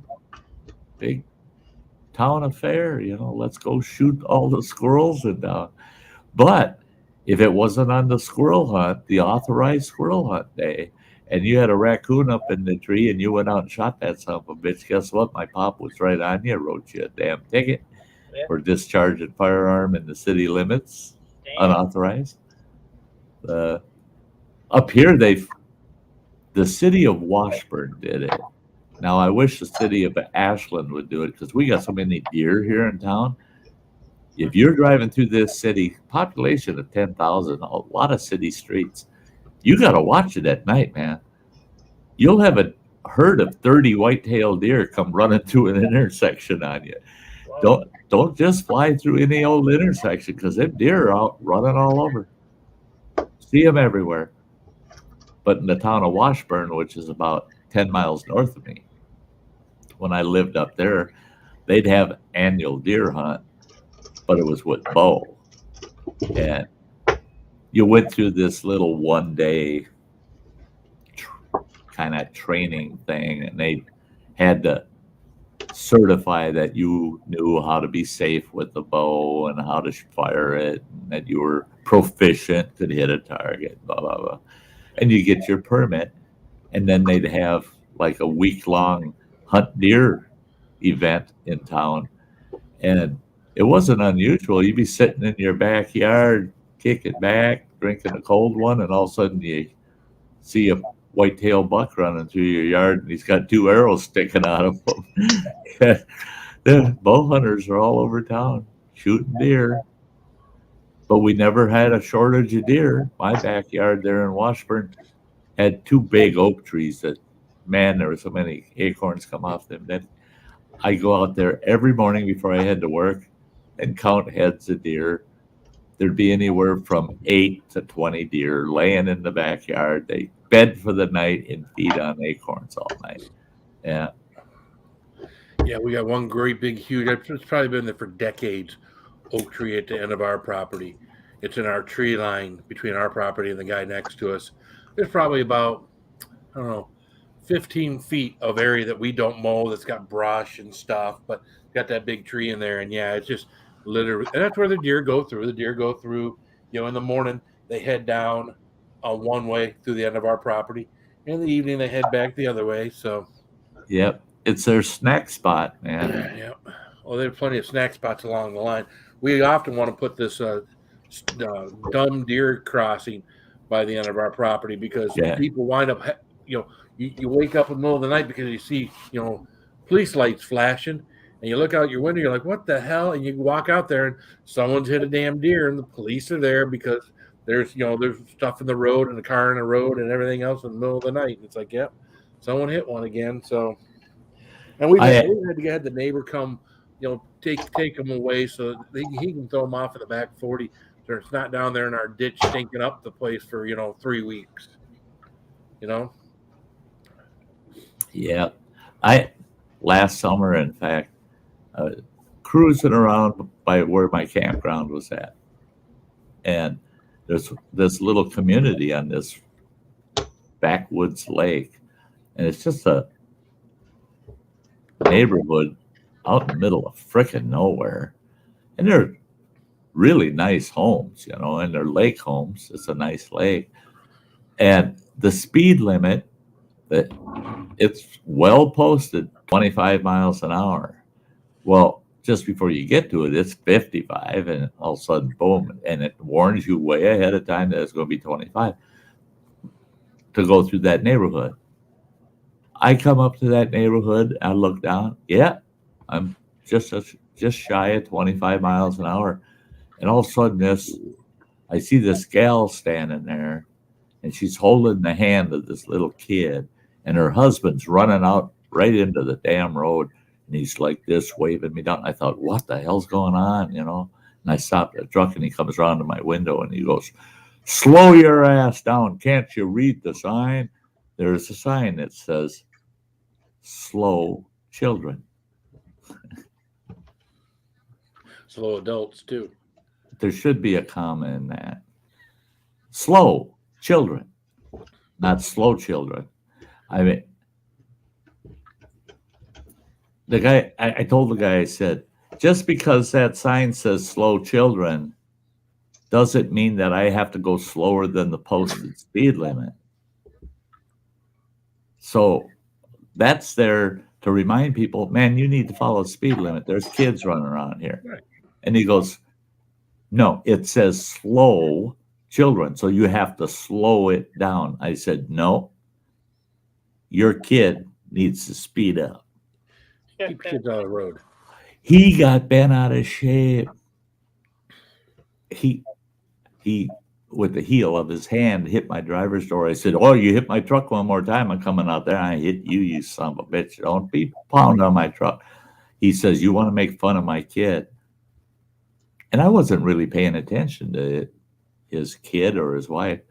And I tell you what, I've got a lot of friends. Actually, I'm surprised at how many friends I do have that have Down syndrome children, and I adore them. They're great kids, awesome kids, love them. And this little guy's Down syndrome. He thought I was making fun of his kid when I said, "You got to teach your kid to speed it up." And I told him, I said, "You know what? You need to learn some manners. You're an asshole." And I went down, and there was an ice cream truck parked there. They got a little town park there, a community park. And there was an ice cream truck parked there. So I swung in there, and I got a fudgesicle from the ice cream vendor there, and backed up, drove back down there, and that little kid and his mom are still out in their front yard by the end of the driveway. And I pulled it into the driveway just enough, at an angle. And I yelled at his mother. I said, "I got something for the little guy." She come over to the truck, and I handed it to her. I said, "It's a hot day." I said, "I got the kid a ice cream bar." She goes, "What did you do that for?" I said, "So that he knows it's his dad that I don't like." She goes, "And you don't know how much I like you." That told me I was right. The guy was an ass, Yeah. My wife had a situation years ago, and I'm talking a long time ago, where she was driving back from taking one of the kids to school, or actually picking one of the kids up from school. And she's driving by these guys that are working on the side of the road. They're not road construction people, but they got a couple of cones out there, and they got a backhoe, and they've been doing some stuff. And they're standing by the side of the road, and people are, again, this is school time, and we're not in the school zone, and people are going by them at the posted speed or more, probably 50, 55 miles an hour. But these guys they're not doing anything. their backhoe is up doing work or stationary at the time. They're down on the road talking about the job or whatever. And as my wife goes by, they throw mud clot on my wife's car on the windshield and slow it down. Now, of course, it wasn't her they wanted to slow down. It was the 20 people before her that were probably going by at the same rate of speed, and they finally got fed up and they decided, well, I had to go down there later that night and take care of some business, but yeah, they do not mess with my wife or my kids. That's the way I am too. Especially their safety. Anything like that do not do. I'll give my kids a heart. Do not. No. I snap. Do not. That's me too, Phil. So don't feel the odd man out. I quit thinking if I see something or hear something or I'm told something and it has to do with my wife and kids and their safety, I just quit thinking. Man. Yeah.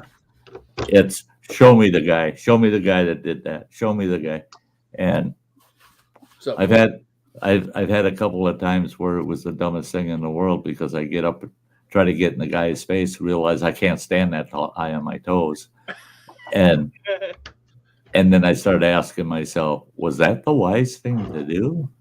You just told this guy you're going to kick the shit out of him. So then you explain yourself and you say, I'm willing to go to the hospital to try to beat the shit out of you for that. And usually that tones them down when they realize you're willing to take a good hit on this one because you're just not messing with my wife and kids. I don't give a shit how big you are or how tough you think you are. Because I ain't thinking I'm going to hurt you. No, don't do it. That's my problem is I don't think. When I get to that point, it's just like, and I thought about what I had done after the fact, and I regretted it. But at the time, all I could see was red. That's it. And my wife told me it was stupid, and I was like, all right, yeah, you're probably right. But you know what? I felt better at the moment. But she could have run off the road, got killed. Oh, she could have. Right. No, they didn't think it. No. And it wasn't her. She was just happened to be the next car going by at posted speed or whatever. And that's it. She was an innocent person. Yep. They picked out of the crowd and decided we'll punish her for everybody else. Yeah, the lady in the minivan. And if anything, you go and jump right down their shit for something like that. You hope that tomorrow, as the cars are going by, they'll go like this. Right. Slow down. They won't be throwing shit ever again because we don't know whose old man's going to show up back here again. Yeah, well, there wasn't any glass left in that backhoe that night. One of your proud moments. I had a fella that I don't know what the bug up his ass was, but for some reason he thought I had hit his pickup truck, right, with my vehicle. Well, I had a 64 Chevy El Camino, and it was in pretty cherry shape. I ain't hitting nothing with that rig, with that car. Right. There's no way in hell. And I was parked. There was one full parking space between me and him with nobody in it. And I said, it was probably whoever was in that parking spot backed out and grazed you. He goes, no, you did it. You know you did. I said, back off. I didn't hit nothing. Well, I'm that way. I can get that way with a buddy of mine too. If he's a really good friend of mine, don't fuck with him. Well, my buddy was actually parked next to his truck on the other side. He walks over and he's getting into his car, and that guy goes, "Oh, it was you, huh?" And he turned around and he said, Right. The damage you're talking about is on that side of the truck, not on this side of the truck. And he shoved my buddy and caught him off balance. And my buddy went down on the blacktop. So I got in the guy's face and I said, you know what? I'm going to fuck you up. He goes, oh, I know karate. He's spouting off about all of this fucking kung fu shit. And I said, just a second, we're going to go round and round you somebody. He says, I'll hurt you. I'll hurt you. And I said, yeah, we're going to find out. I walked over to my El Camino, reached in the back, came out with an aluminum baseball bat. And I said, come on, motherfucker. There you go. All of a sudden, that son of a bitch is getting in his truck and leaving. And it's like, well, wait a minute. You're this great kung fu artist, motherfucker. I'm not. So I just learned my kung fu, and that's a good goddamn baseball bat. That just levels the playing field. That's all. Yeah. Well, and that's it. I had a heavy Chevy. That's the way I see it. Just levels the playing field. And that's it. And that's another thing I try to explain to people nowadays. They hear me. I'll get in some young guy's face that's being nasty with me, and I'll tell him, you can do that from 500, 1,000 miles away. You talk to me like you're just the baddest ass in the world. Bring your fucking ass to my front door. Because I know you ain't got the balls to say that right in my personal face. And they go, right. I'm 35 years old and you're 65. I'll whoop your fucking ass. And you're going to suffer for it.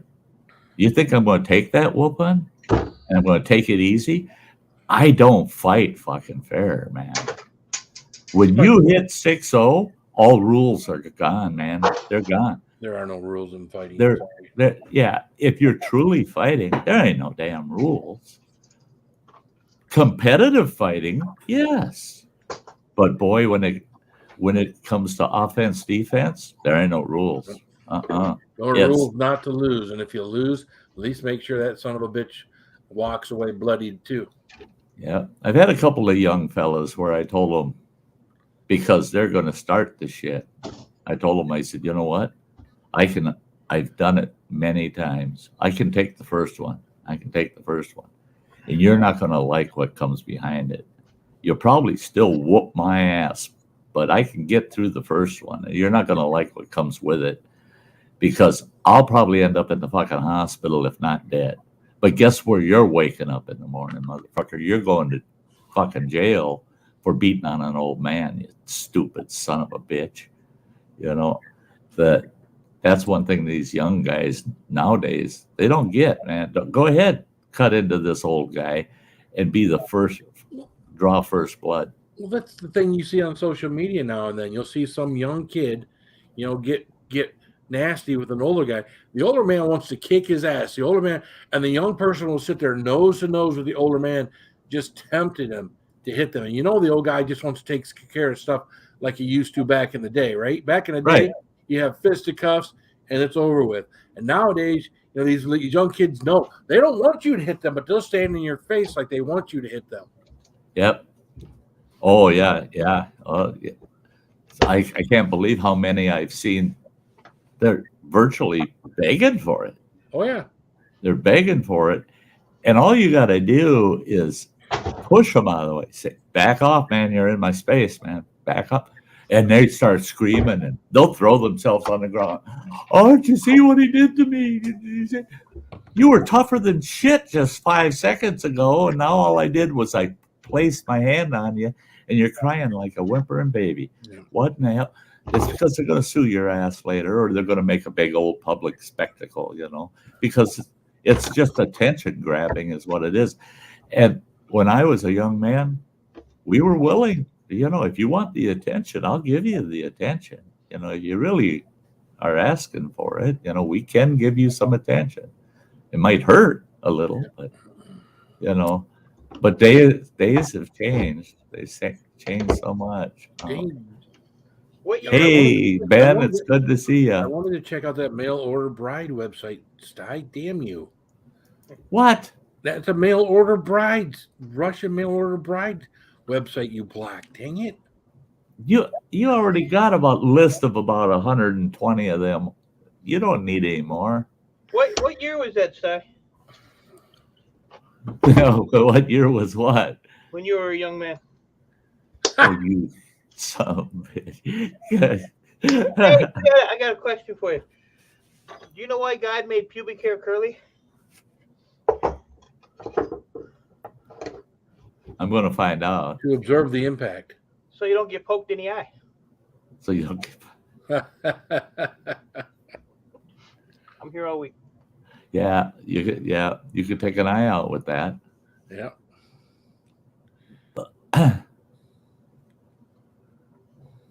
Yeah. Phil might get this one. What's long, hard, and filled with semen? A submarine. Thank you. You would not believe how many people came up with some dumb shit on that one today. Hey, you know why they don't let sailors swim in San Francisco Bay? No, Because they might get rammed by a ferry. that's just wrong. But true. Yep. And then the sperm whales. Oh, not Yeah. the sperm whale. What's up, bacon stuff donut? You started it. I don't know. Hey, bacon stuff. Great to see you there. And then as soon as I finish these, I'm gonna leave. Okay? You would have been proud of me last night. I mean, you, Mike. Oh, I don't. I was being the old E-Waste Mike. I had myself a really nice sized bowl of soup and with crackers, blah, blah, blah. Ate my soup and I was Sounds like still anything feeling hungry. I ate a stack of 6 of these peanut butter filled chocolate dipped cookies. I ate 6 of those. Then I ate 5 York peppermint patties. And I was still feeling Homemade peppermint patty. num.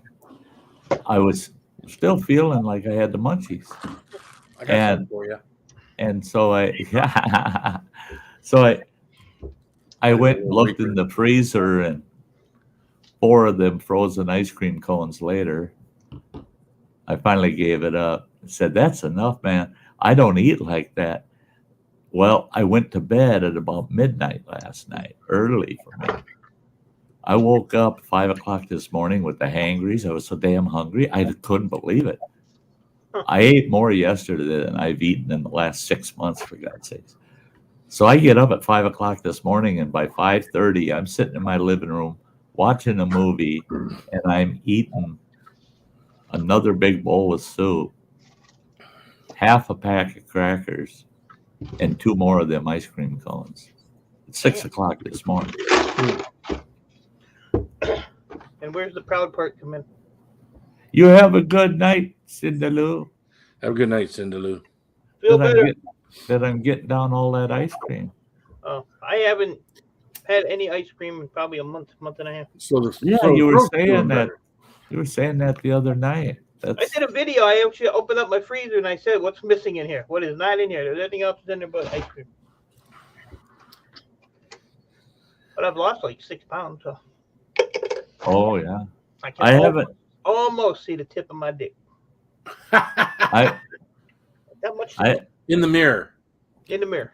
In the I mirror. tell you what, you do like me and you lose 65 pounds, and then you're going, where'd that come from? Hey, that's a big son of a bitch. Where'd that come from?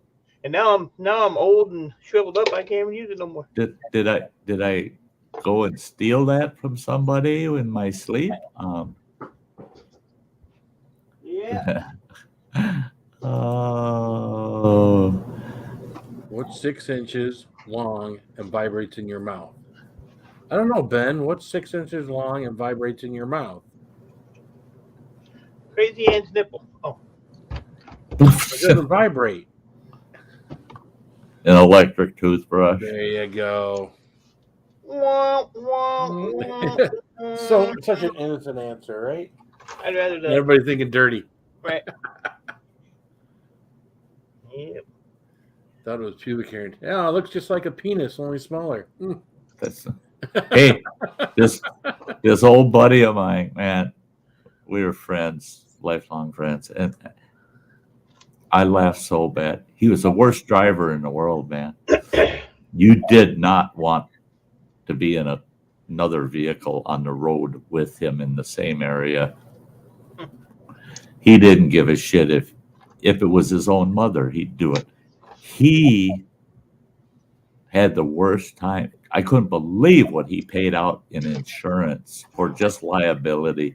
Nobody would give him comprehensive on his vehicles anymore. There wasn't a carrier out there willing to give him comprehensive, no matter what he paid. He could have said, well, okay, I got a $40,000 truck. How about I pay you an insurance premium of 50% of that annually? They'd say, go fuck yourself. We ain't insuring you. Wow. Because they know damn well it won't be 3 months and he'll be putting a claim in. But he'll go down an interstate even. And you got 2, 4, 6 lanes. It don't matter. If you get in front of him and he don't want you there and he wants to go faster than you, he will bump you. He'll come right up behind you and thump, thump. Is he a NASCAR driver? No, he's an NASCAR driver. Oh, okay. NASCAR. There you go. Yeah. Well, he got so many citations for bumps doing that. And he had his license revoked several times because of it. Finally, he gets in front of this judge. Yeah, we know that one bacon stuff. Going to turn the stool upside down. But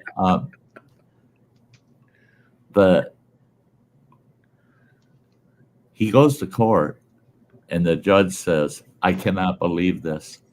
You have been before this court 14 times for actually bumping people to get them out of the way. Well, my buddy speaks up, and he should have kept his mouth shut, said, then they shouldn't be on the highway. If they're not going to go the speed limit, I'm going to bump them. Encourage them to either move along or get off the damn road and let us people that do the speed limit drive. Sounds reasonable. Yeah. Well, the judge says, with all of your past citation history and everything, I'm charging you. All right, guys, that's enough on the gay jokes, okay? Yeah. Let's cool it. It's because to a point it's going to start getting disrespectful out there for other viewers, and I don't want that. Yeah. But they told this guy, the judge told him, he says, with your history and everything, I'm not the bumping part. He said, I'm throwing that out. I'm charging you with something that's 5 times worse, and the fine was pretty big. It was like $1,200 or $1,400. He says, I'm going to instead find you guilty of being a public nuisance.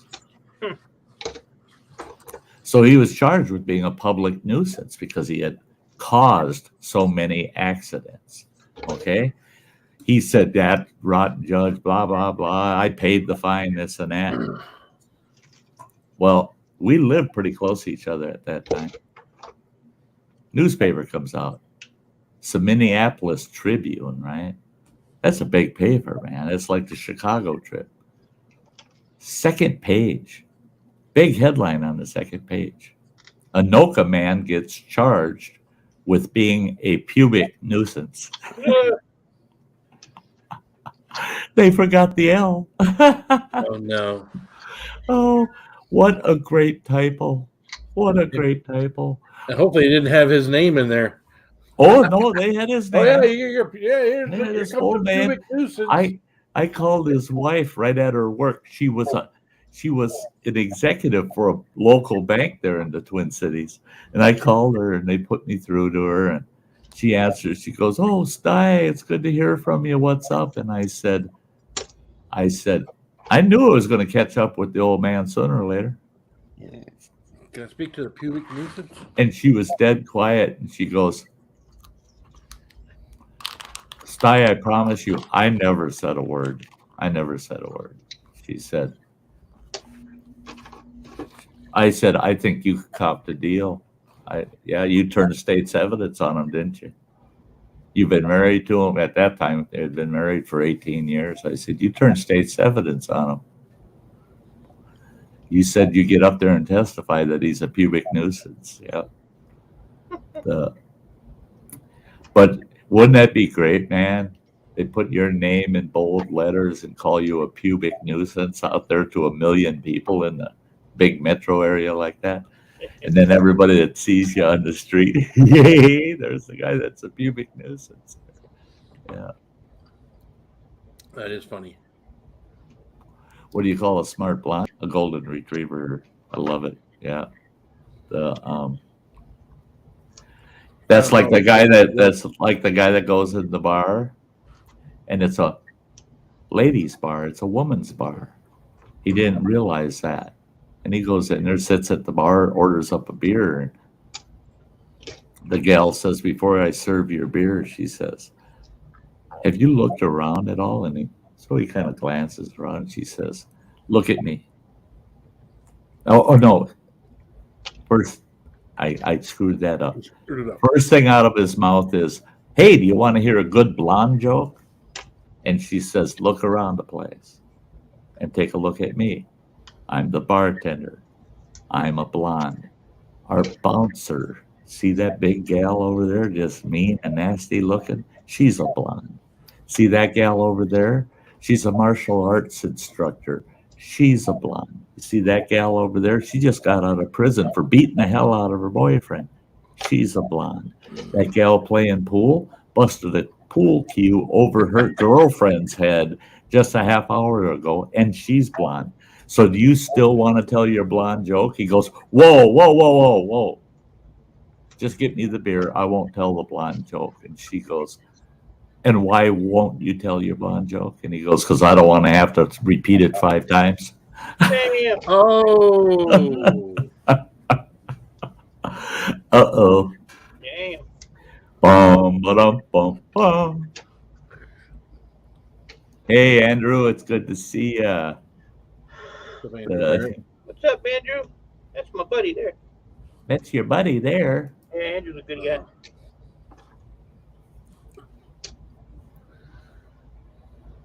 Yeah, that's good. That's good, Mayberry. That's a good one. I like that. I guess I got to read these before I okay them. Yeah, I was trying to click OK on it too.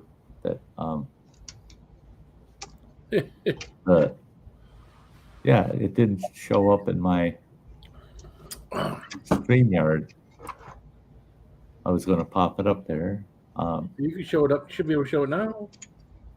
It's not there in my I StreamYard. okayed it. Well, maybe because do you have any kind of filters on your StreamYard chat? No.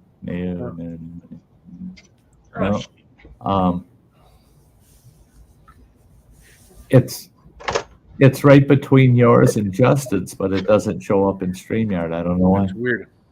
I was going to pop it over so people could read it, so I'll read it. I use this one a lot. What's red? All over. And bad for your teeth. A brick. Now shut up. Yeah. I like that one. Yeah, and the thing is a lot of people, they want to make fun of old guys and shit, but I'll tell you what, you can learn some shit from old guys. I learned this one tactic. Learn how to shit from old guys. What? But I learned this one tactic from my father-in-law, and I've practiced it now 3 times. You start razzing an old guy in the bar, and he'd been drinking a bit, and you get to the point where you start kind of nudging him a little too much, and you're kind of pushing his buttons. If he orders a fresh beer and drinks half that beer while you're giving him shit, and then he pops his false teeth out and drops it in the beer, you should run for your car. My father-in-law, the first time I seen him do that, I could not freaking believe it. In fact, the guy that was razzing him asked him, "Why did you just drop your teeth in the beer?" Boom! And he says, "Because that way you can't knock them out." And those were rather expensive. And he's right, man. You can take a lot of hits to the mouth when you ain't got no teeth. Look at this guy. There he is. Good What's up, evening. Mojo? You know, when you come up, I'm usually taking a nap. I just took a nap, woke up from a nap, got cleaned up. Just like an old guy. I'm telling you, naps are amazing. Speaking of old guys, Speaking of old guys, yeah. what old guys do? Hey, Mike, he's how you doing, Mike? He's an old guy in practice. Yeah. Good to see you, Phil. Good to see And you, as Mojo. usual, Sty, good to see you, sir. Yes, sir. It's great to see you. Great to see you. Guys, you know what I did just now when I got cleaned up? I shaved my little bit of eyebrows I have. I shaved a chunk of them off. Uh-huh. Well, your eyebrows are light anyway, so unless you're in person, you probably can't really tell you got eyebrows anyway. No. In person you can, but on the camera you really can't. So my wife said she wanted to do my eyebrows.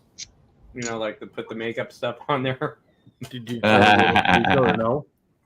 Ah, that's okay. Yeah, it's Yeah, when no, I'm it's when she wants them wearing those fishnet stockings that gets a little. Well, she can give you those great big eyebrows where they paint them from here up and then down and it'll go. Yeah. Oh yeah. There you go. What do they call the overbrow? Something brow? Something crazy. I don't know. It's funny because I just saw it on YouTube today again, and it's like, who the hell thinks that looks good? Yep. Yep.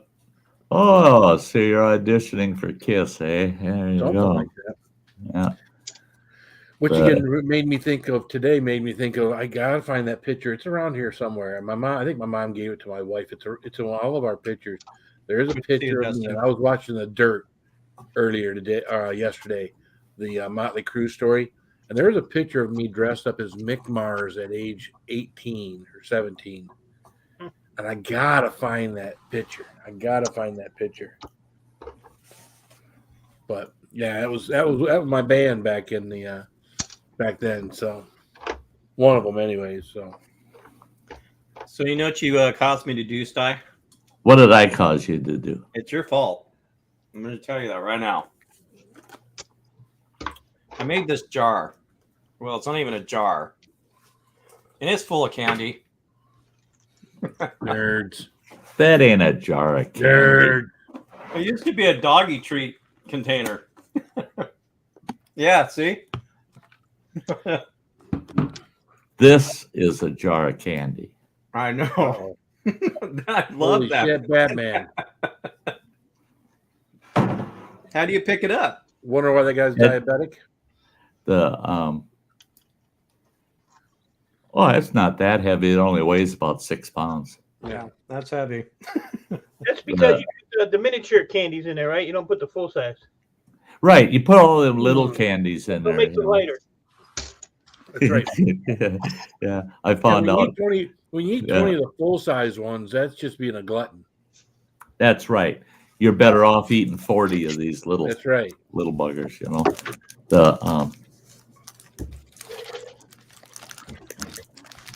It's like candy, only smaller. Yeah, smaller.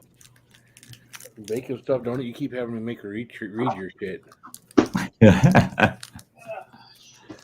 Just be careful with what you guys are putting out there. You guys started off with that gay stuff, and that can get people in trouble.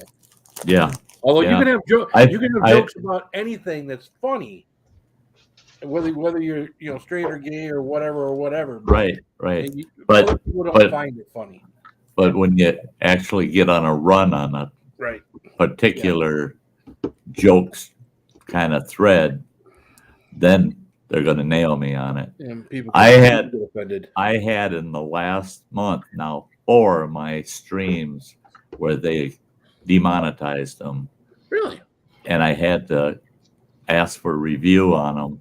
2 of them they reviewed. After 3 days, they popped back. I got monetized. The other 2, they sent me back a response and said, this is why we demonetized them. It was because of, we talked about the guys that drive great big cars up in Canada, you know. Yeah. And plus I got on the viral topic, and those 2, they said they would not monetize because of the topics. I responded a second time to them and said, look at the context. The context was pro and con. We weren't taking any kind of position. There was no misinformation, and there was no one side's better than the other side discussion going on there. They remonetized them. Yes. You got to be really careful what you say, huh? Or, I mean, yeah, you got to take a look at what the topic is and the context in which it's presented. You know, telling some of these jokes is, you know, fine and fun. It's a grown up. It's, my videos are all for adult only. Even ones that are actual videos that would be friendly family. They're, my whole channel's adult, is made for adults, and I have so much less issues than others tend to have. A lot of people don't make sure that their channel is considered adult content, you know, instead of, and you don't want to go restricted content where it's 18 and older, because you can't monetize that in the first place. Right. All my live streams get flagged. But everybody on my live stream, they talk about the big cars in Canada and the big C, and now it's our buddy over in Russia, and they flag all my shit. Yeah. So I'm just here just to be here, just to aggravate people. But you're so good at it. Yeah, I don't even fight it. I don't even care. Yeah. I don't make anything on YouTube anyway, so I could care less. To be honest with you. I just come and aggravate people and go about my business. End of story. Oh, well. You do what you do. Well, like today I had a 5-hour stream. I had 9 people up there most of the time, and I just sat here and I just worked my ass off. I got a bunch of shit done there, all this, you know, killing my channel, but I didn't give a shit. I was still making money over here. Right, yeah. You guys didn't know how I am on my live streams. I just let well, and run their mouth. I don't care. I do have some videos, they're live. I got a couple of videos, but I'm almost at 1,000 posts now. But the videos, copyright claims on them, I don't care. They make about 15-20 cents a month off of those videos. That's how many views they get, you know. I just wonder how they do that, because I had one claim, and then I had a strike. Well, no, I had a strike. An actual strike. Strike. Yeah. But then last year, the year before, when I was going to Ohio, we were in like this, like all of a sudden, like the sky just opened up. So it was just a torrential, you couldn't see in front of you. So I put the camera on, and the radio's blasting, you know, I don't remember what song it was, but I did that for like 30 seconds, 45 seconds, and they never touched it. And it was just something, it was one of my videos, and I think I had the computer here running. So it was something in the background, I just didn't dawn on me. You know, I had the music playing. But yeah, they railed me for that. I had an awesome video. I'm driving on this backcountry road from a campground I was staying at, and off to the left was about a 20-acre meadow. And I shit you not, there was 150, 200 white-tailed deer in that meadow. I'm scrambling to get a hold of the GoPro, turn it on, and I'm filming those deer, and I'm talking about them and this, that. But before I grabbed it, I turned the volume down on the radio. I was listening to the Marshall Tucker band. I rendered that video and I listened, and man, you had to crank it up where it was annoying just hearing how loud I was and the sound of the truck, Damn it.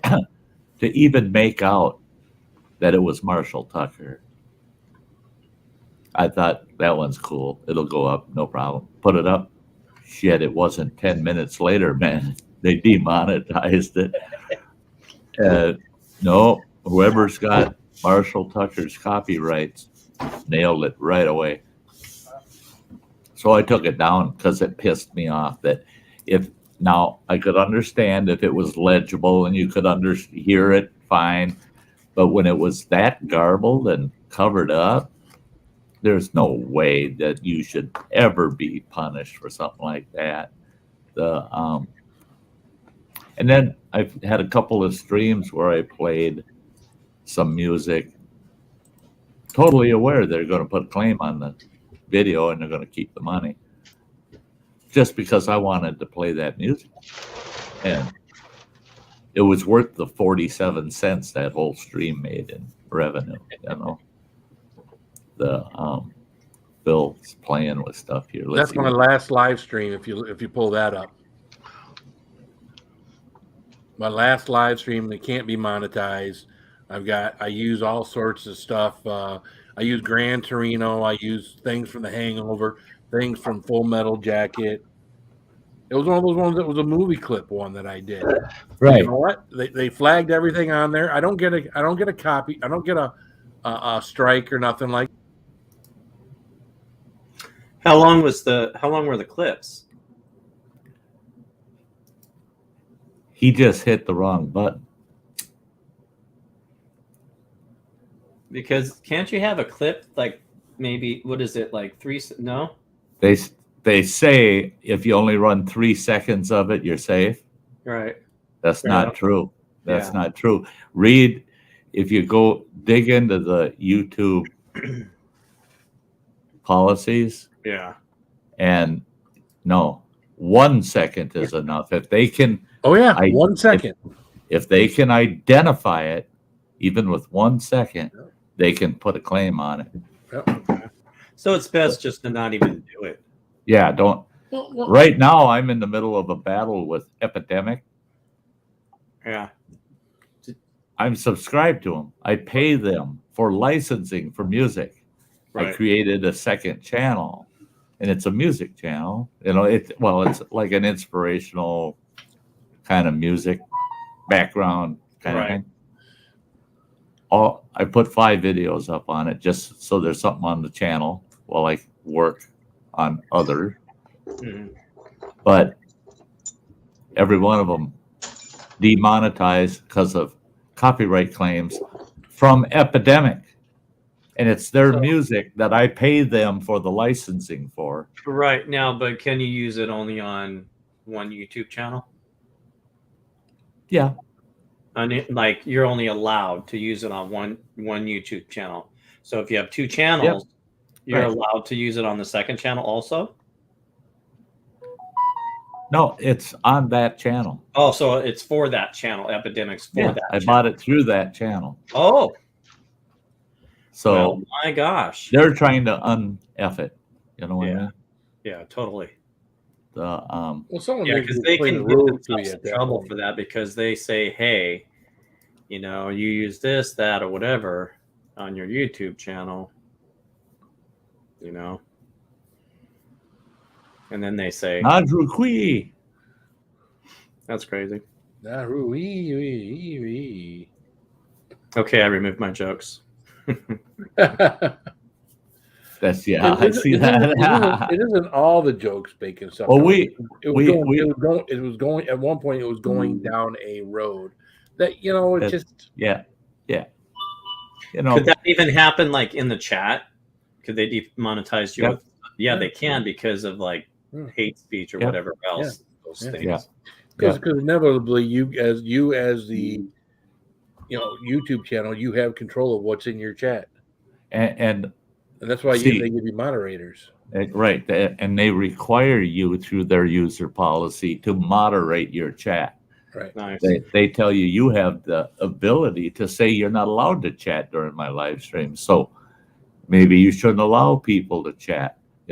that they said if you're going to be getting strikes or claims or, and the thing is, though, is the worst part with the chat, and it is true, guys, it is true. If you want to do a favor to a channel that you like to follow and support, the jokes and stuff, as long as they're spotty and spread out through the whole stream, it's not a big issue.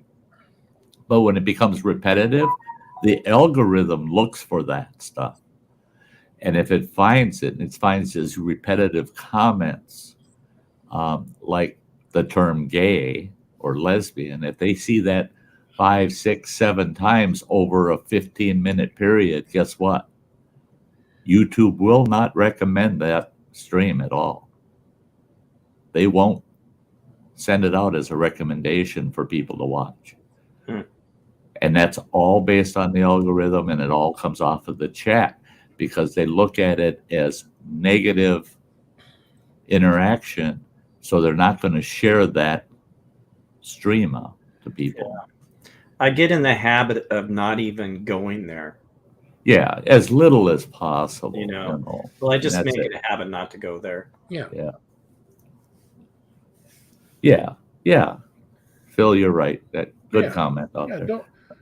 We know you didn't mean anything by it making stuff, don't it? We were all having absolutely fun. But sometimes we can get carried away, and we all have those jokes or the things that we find that's funny that we probably shouldn't share in a chat or on a panel, that it should be kept to yourself or to your closest friends, and that's it's cool. It's cool. We're all friends here, man. Thanks, Phil, for not using me as an example of people that do that at times. I've been in Phil's on his panels. I've been on other people's panels, and I'll throw out some really raw, stinking joke that'll just, after the fact, I'm going, oh shit, is there going to be a knock at my door? This will be the first time YouTube themselves show up at somebody's doorstep with a baseball bat. You cannot be telling that, Sty. I'm surprised I don't get more emails than I do. I to be honest with you, I really don't get any emails, anybody complaining about my live streams, and I really don't know why. Because I hear Sty gets emails, and he gets people. I get a few. I don't get nothing. But I wouldn't say I really wouldn't say they're true complaints. I think I've only gotten a couple in the 2 years of streaming, 2+ years of streaming, 3 years, whatever. I've only got a couple where we know that bacon stuff, don't it? We know that. Yeah, but most of those emails are like questions of concern, like, oh, that I had an individual. They were so terribly concerned because I was using the term handicap a lot, and they don't like that. They wanted me to use the term physically challenged or whatever. I said the fucking sign, that blue sign, said handicap parking. It didn't say physically challenged parking. I'm sorry, but please, if you know Sty, I'm a real person, and I am not going to speak in other people's selected languages. All right? I'm going to speak in the way and form I was raised to speak. And I don't want to hurt people's feelings, but if they get hurt and I have no ill intent in what I've said, I don't feel bad for them. Sorry, I don't. I don't feel bad for you feeling bad because I didn't say it just the way you want it said. I say it the way Sty says it. And if you don't like Sty for that, I can't control that, because we all pick our own friends. We all pick the people we care about. We all pick the people we love. And we also pick the people that, I don't like him because he says that. Well, some people wouldn't want you to say the words that go with the NAACP. Even though it's the NAACP, they wouldn't want you to say the National Association for Colored People. What? What did you just say? Right. Well, and that's like, all right, I spent 27 years working with Native American tribes throughout the U.S. I'm talking, there were times where I was working a solid 6 hour or 6-day week, 14 hours a day, always in the company of Native Americans. I call them skins, I call them reds, and I call them Indians.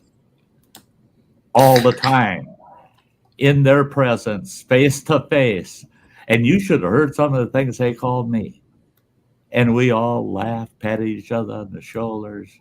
We all praised each other when we did a good job. Because we all understood the intent behind everything we ever said. Wasn't disrespectful. None of it was disrespectful in any sense, and people understood it. But many times I've had Native Americans on my channel say, you shouldn't be calling us Indians. You shouldn't be telling me how to talk. If you can't handle it,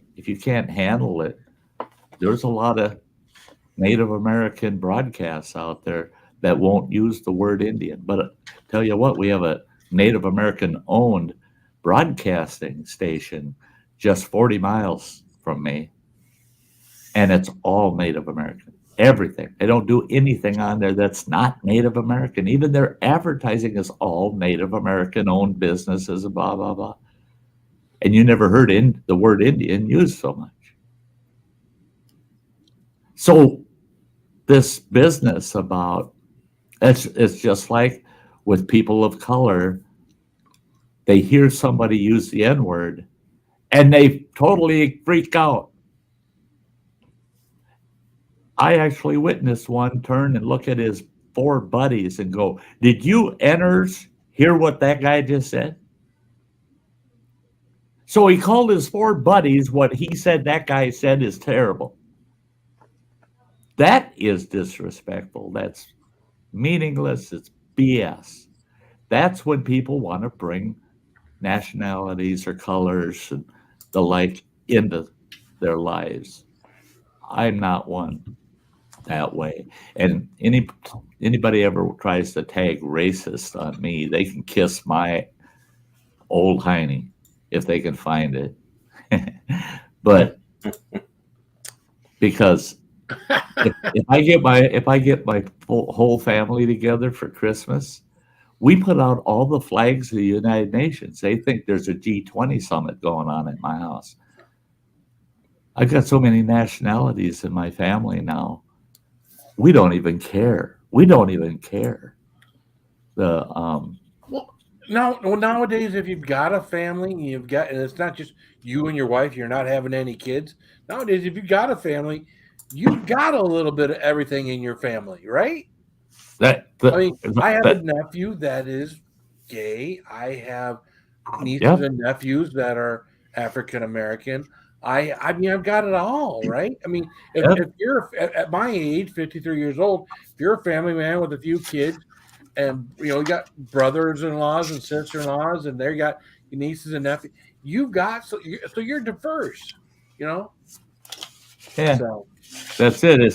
And the thing is if you're a people lover, I don't give a shit what you look like. If you're a little kid, guess what you are? You're a little kid. Right. You're an adorable little creature that the world is trying to corrupt, Can I say something? I think you can. I think you were born with. Can I say something real quick?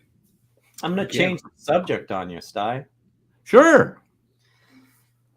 I keep forgetting about this, and it's still sitting on the, hey, you got to take care of this list. Uh-huh. Oh, you got them. Yes, I would. I got your little letter here. Really nice. I won't show it because of your address, but no, the address is public. Oh, is it public? Yeah, you don't have to worry. Here's the address. So I really appreciate that. Very kind words, right here. And I've been really wanting to put this up, but I haven't been able to because I haven't thanked you yet and put it out. So Yeah. you have a spot for it. Okay, You know that cool. right there. Can you see the spot? There, it looks like You they gotta got love this. You gotta love stickers, because Make him big. There, make him big. Oh. Not me, make him big. What do you? How'd you move the there? paper off the Which- back first because this might take a second. Oh, I think I see Yeah. a sticker up there. I'm Those familiar with. those holograms got good backing on them. I Yeah. put one of those on my pickup truck 2 years ago, and that sucker looks like it was put on there Yeah, yesterday. I mean, Sticker Mule's got some great stickers. I'm telling you. Yes, I love them. So right here, Sty, you have an amazing sticker. I love it, and it's going. That's the spot right there. Can you see it? Because Right, Yeah, Hoppers yeah. and Kentucky Living. right next to the ass there. yeah, Perfect placement. Got that right. look at that. Sty North sticker is there, but his I- ass is next to it. I see Man. Jimmy Pickles. I see mine. I see Peppers and Kentucky Living. Yep, Those are ones I see. Groovy Lava Squirrel Medic up higher. yep. Those are ones I'm familiar with. Yeah. I don't Yeah. even. I don't see an E-Waste Mike one up there. What's that, I don't see E-Waste Mike one up there. Mike? Mike's You know what? fishing home. You don't want a sticker from that guy. Oh, Mike. Oh, yeah. You have stickers? Yeah. Because I will send you. Hey, ask Sty. I send you kind of a little prize. Oh, I got two kinds of stickers.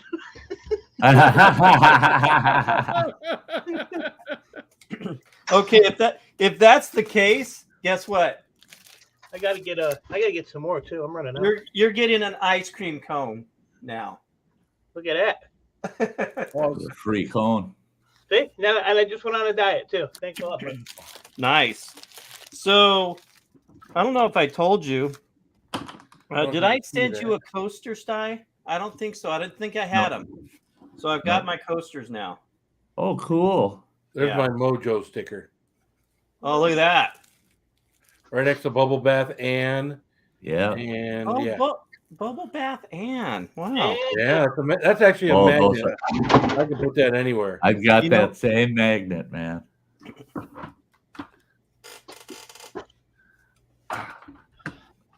Careful, you make yourself dizzy. It didn't happen last summer, but I swear to God, it's happening this year. The adventure van trailer is getting all those stickers put on there. I got quite a collection of stickers, and That's they're cool. all going on that van on that trailer this summer. I've got a lot of upgrades I'm doing to that trailer, and I'm not going to get to do long camps. A lot of weekend boondocking kind of camps. So I want the trailer all tricked out, pull her into a spot, drop her, spend 3 days, and just kick back in the great outdoors and relax. And Be like the rest of us campers that can only go places 3 or 4 days in a row. what's that? Be like the rest of us campers that can only go places for 3 or 4 days because you got responsibilities. What are those? Responsible. It's what you have when you're in a house now, and there's a yard, and there's no one else there to take care of it other than you. And there's no one else here to fucking mess it up if I'm gone for a week or Yeah, two. but you just gotta mow that shit Yeah, every couple of weeks, you know. every couple of weeks. Really? Well, you know, Mine in the summertime needs it about every 5 days. If I don't do it that often, I'm out there with the freaking grass thing behind my zero turn, sweeping up grass. here the most we need is the most often is about 7 days. Okay. About every 7 days, it'll grow to about 4 inches over a week. Takes you a week If to I'm get gone 4 for inches? 2 weeks, it's only about 5 inches. It takes you a week to get up to 4 inches, huh, Sty? You got to try the little blue pill. That's hey. A whole week. Wow. Why do you think an old man Talk like? about having to wait Hey, for delayed shut up now. gratification. Why do you think an old guy like me stuffs his cell phone in the condom before he puts it on? Is that That way, if I don't come, I'll call. Is that why you keep telling me to call you? but you never answer. But you tell me to keep calling. Yeah. One more time, Mojo. Almost there. The only problem is it's really hard on that phone Don't battery. hang up. Don't hang up, damn it. It's really hard on the phone battery, though. You're gonna mess me up. But no, I've got everything I need. I can trick out my trailer pretty nice this summer. Once I get the yard all squared away and everything, then I'm going to dive into that trailer, build the cabinetry in it, and the Murphy bed's coming out of it because I'm not camping in that camper without a hammock ever again. Man, that's so comfy. I don't know how you sleep in a hammock. Oh, I love it. God, I love it.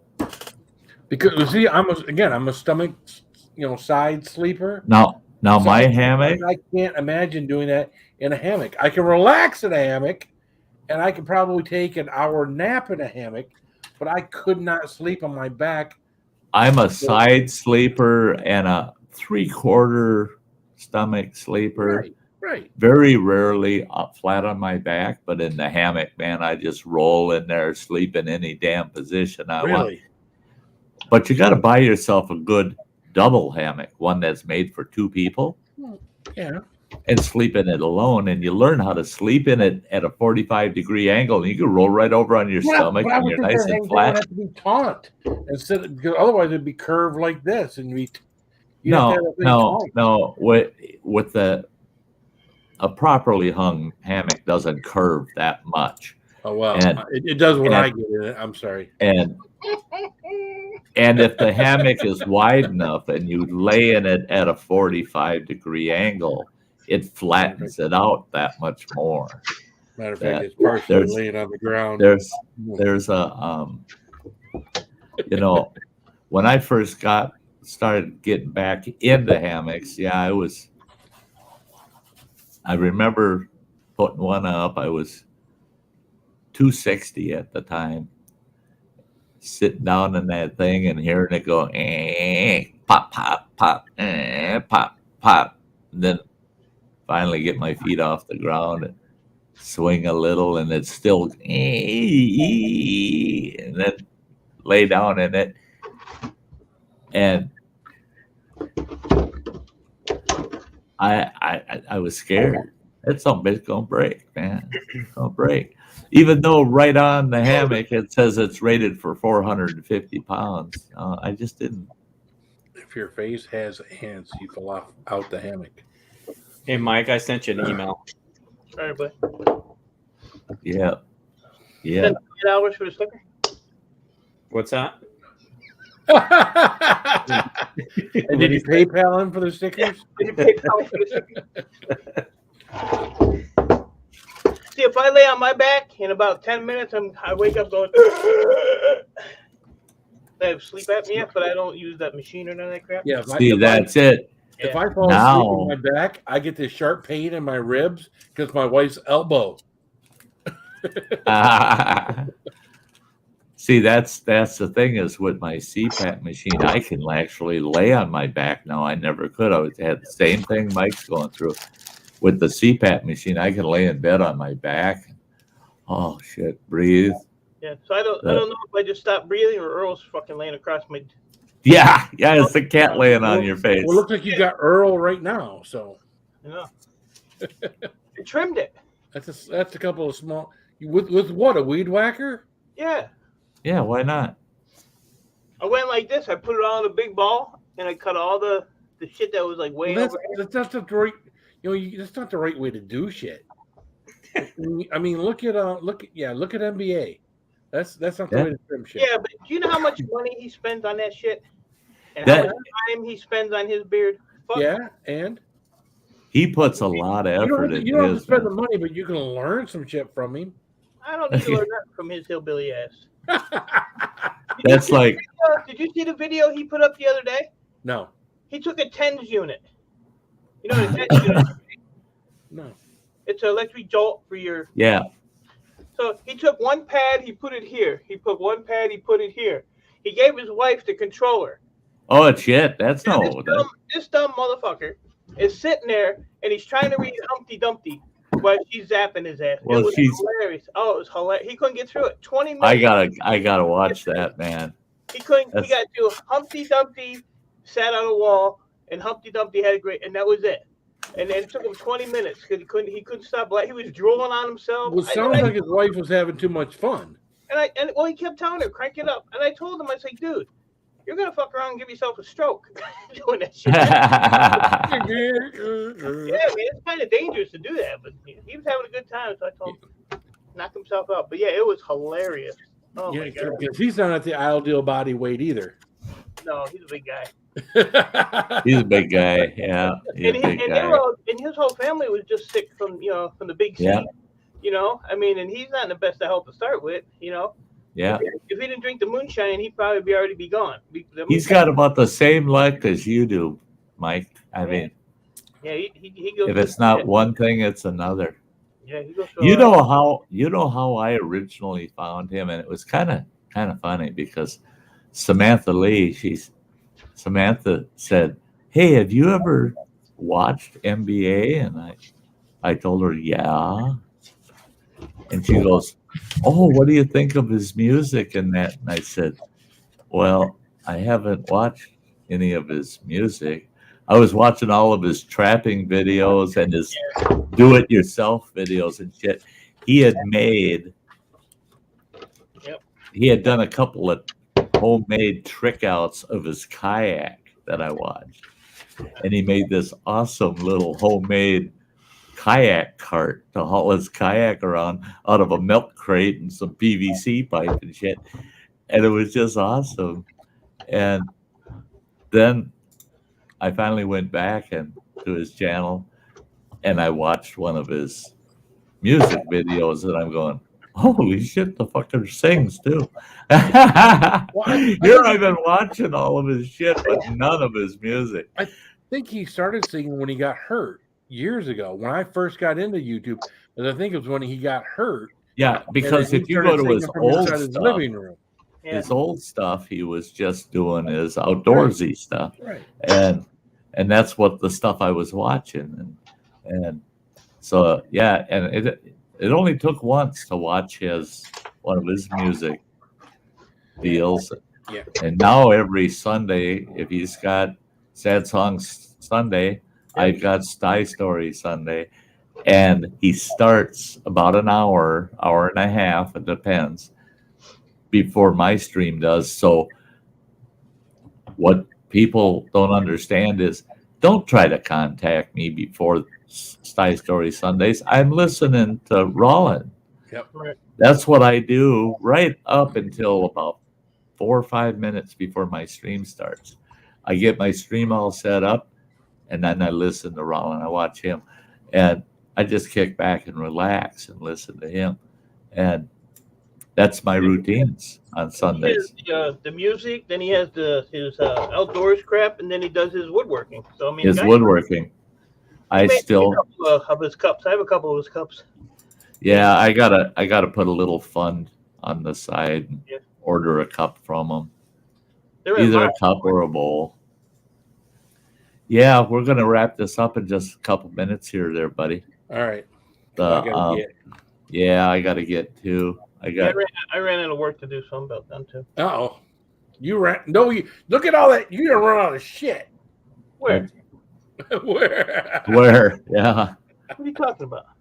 What are you talking about? I don't see all over the place. What you talking about, Willis? I don't see a damn thing. What do you say? I don't see nothing. It's a little blurry now. I see how you are. Yeah. There ain't nothing there. Yep. This is Even not. your shirt's blurry. I know. So, any of my channel members out there, I hope you catch my tour of the studio. I described everything that's in the studio today compared to how I started out with a little $60 Kodak camera that was already 15 years old before I realized it did videos too. But it kind of shows how you can jump in time, 6 years worth of dinking around and end up with this full studio. And people say, well, why aren't I had one message. Why aren't you just really pounding into it, going full-time YouTube, blah, blah, blah? I said, I'm pretty well full-time YouTube. Yeah, But as a hobby, it's more a hobby than anything. And all the equipment stuff, it's because it's fun. It's fun crap to play with and stuff. I'm not doing this because I want to become this pro YouTuber kind of BS. I just want it comfortable, man. I just want it comfortable. And Running Water likes to, I don't know why, he just likes to feed my curiosity by buying me another piece of equipment here and there. But we're running out of stuff now. And you can never run out. You know that? You can never run out. There'll always be something. Am I live every night? I'm live Mondays, Wednesdays, Thursdays, Fridays, and Sundays. Almost every night. Almost every night. Only Tuesday and Saturday. Tuesday and Saturdays are my day off. But a lot of times behind the scenes on Tuesday and Saturdays, I work on video stuff and plans for future stuff. I got that second channel started. I'm working on that. So I'll do a little of that on Tuesdays and Saturdays. But my Tuesdays and Saturdays are housekeeping. I got to take care of the place. You know, life has to have its way. So I give life Tuesdays and Saturdays. But Saturday mornings, I shouldn't even tell you people, but I do need to keep your eyes out because Mojo's a lot of times making breakfast, man. You got to go hang out and watch him chow down on some great breakfast, man. It'll drive you crazy. It'll drive you crazy. Did I tell you what I bought? Oh, a grill for the inside. It's a Blackstone electric grill. We're in the house? We're in the house, yeah. We'll see how that works. Phil had to cut out. He had to cut out. It's his bedtime. That's Hey, see you later, Phil. That's sweet that you got a Blackstone in the house. Yeah, it's pretty neat. Pretty excited. Yeah, I bet.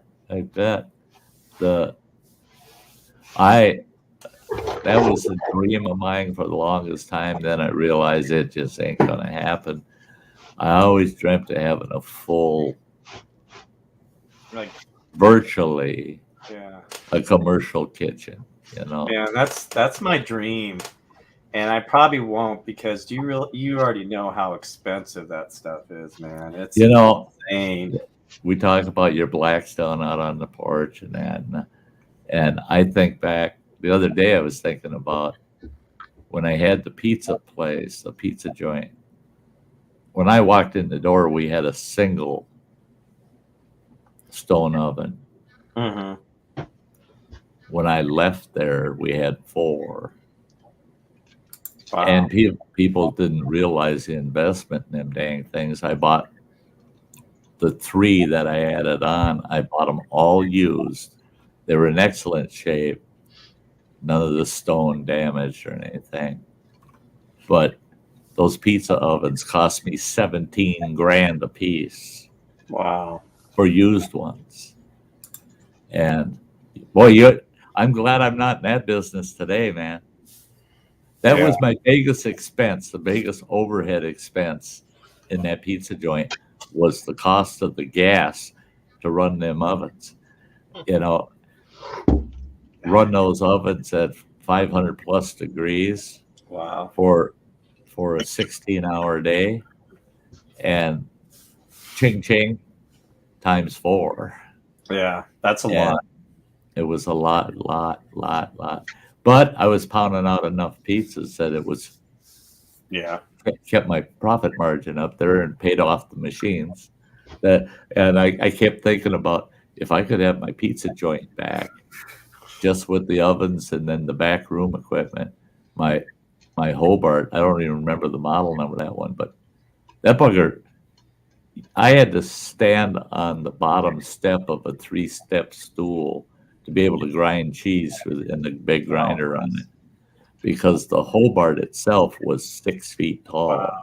The top of the Hobart, you put the grinder on it, and it's at about 7.5 feet, and that grinder ground thousands of pounds of burger and sausage Wow. and cheese, and the mixer that was 150-pound gross. I could mix 150 pounds of pizza dough at a time. What's going on, Dan? That's crazy. That's a Good lot. to see you, Dan. All right, so I'm going to jump off here, sir. Good to see you. Here, Sty. Yes, thanks for stopping. I'll start your oven fun for you. Holy smokes! You Look at know, all that. is that gold? Yeah, I'm refining the gold off of this crap. Quite a bit in there already. Yeah, you got quite a bit going on in there. I got a 5-gallon bucket. Of the shit I gotta do. Oh boy. So we'll get that going for the pizza ovens before you croak out. The problem is where would I put it? Here in running waters, I don't know where I'd have to put it in the back porch. So, Just get a bigger tray. All right, good night, sir. I'll see you later. good All right, night. how's it going, buddy? Yeah, Hope take to care. catch you Saturday. Say that one more time. I hope to catch you Saturday. There you go. All right. Okay, bye-bye. Good night. Yeah. Oh yeah. Yep. I think we're gonna call her tonight, guys. I'm gonna head to bed here because I gotta get up and clear snow in the morning. Yeah, I get to watch it tomorrow to see how much I'll have to clear on Saturday, my day off. We're supposed to have 7, and it's already up to the window edge here, so that's about probably 4.5. Yuck. Yeah, it's at that stage where spring can show up anytime. Yeah. I'd be happy with it. I'd be happy. What? So everybody out there in the chat, I want to thank you all for being here tonight. It was fun. It was great as usual. Loved having my campfires on Thursdays. Hope to see you all again soon. Tomorrow night, Sty Times at 5 p.m. Central Time. Topic tomorrow night is admit your mistakes. So don't make the mistake by not showing up. You get to hear me admit all kinds of stuff. Yeah. Because I don't know your mistakes, so I can only admit my own, and you're only going to get a little bit of it because I only have an hour. I got a hell of a lot more mistakes than an hour can fill. So, hey, love y'all.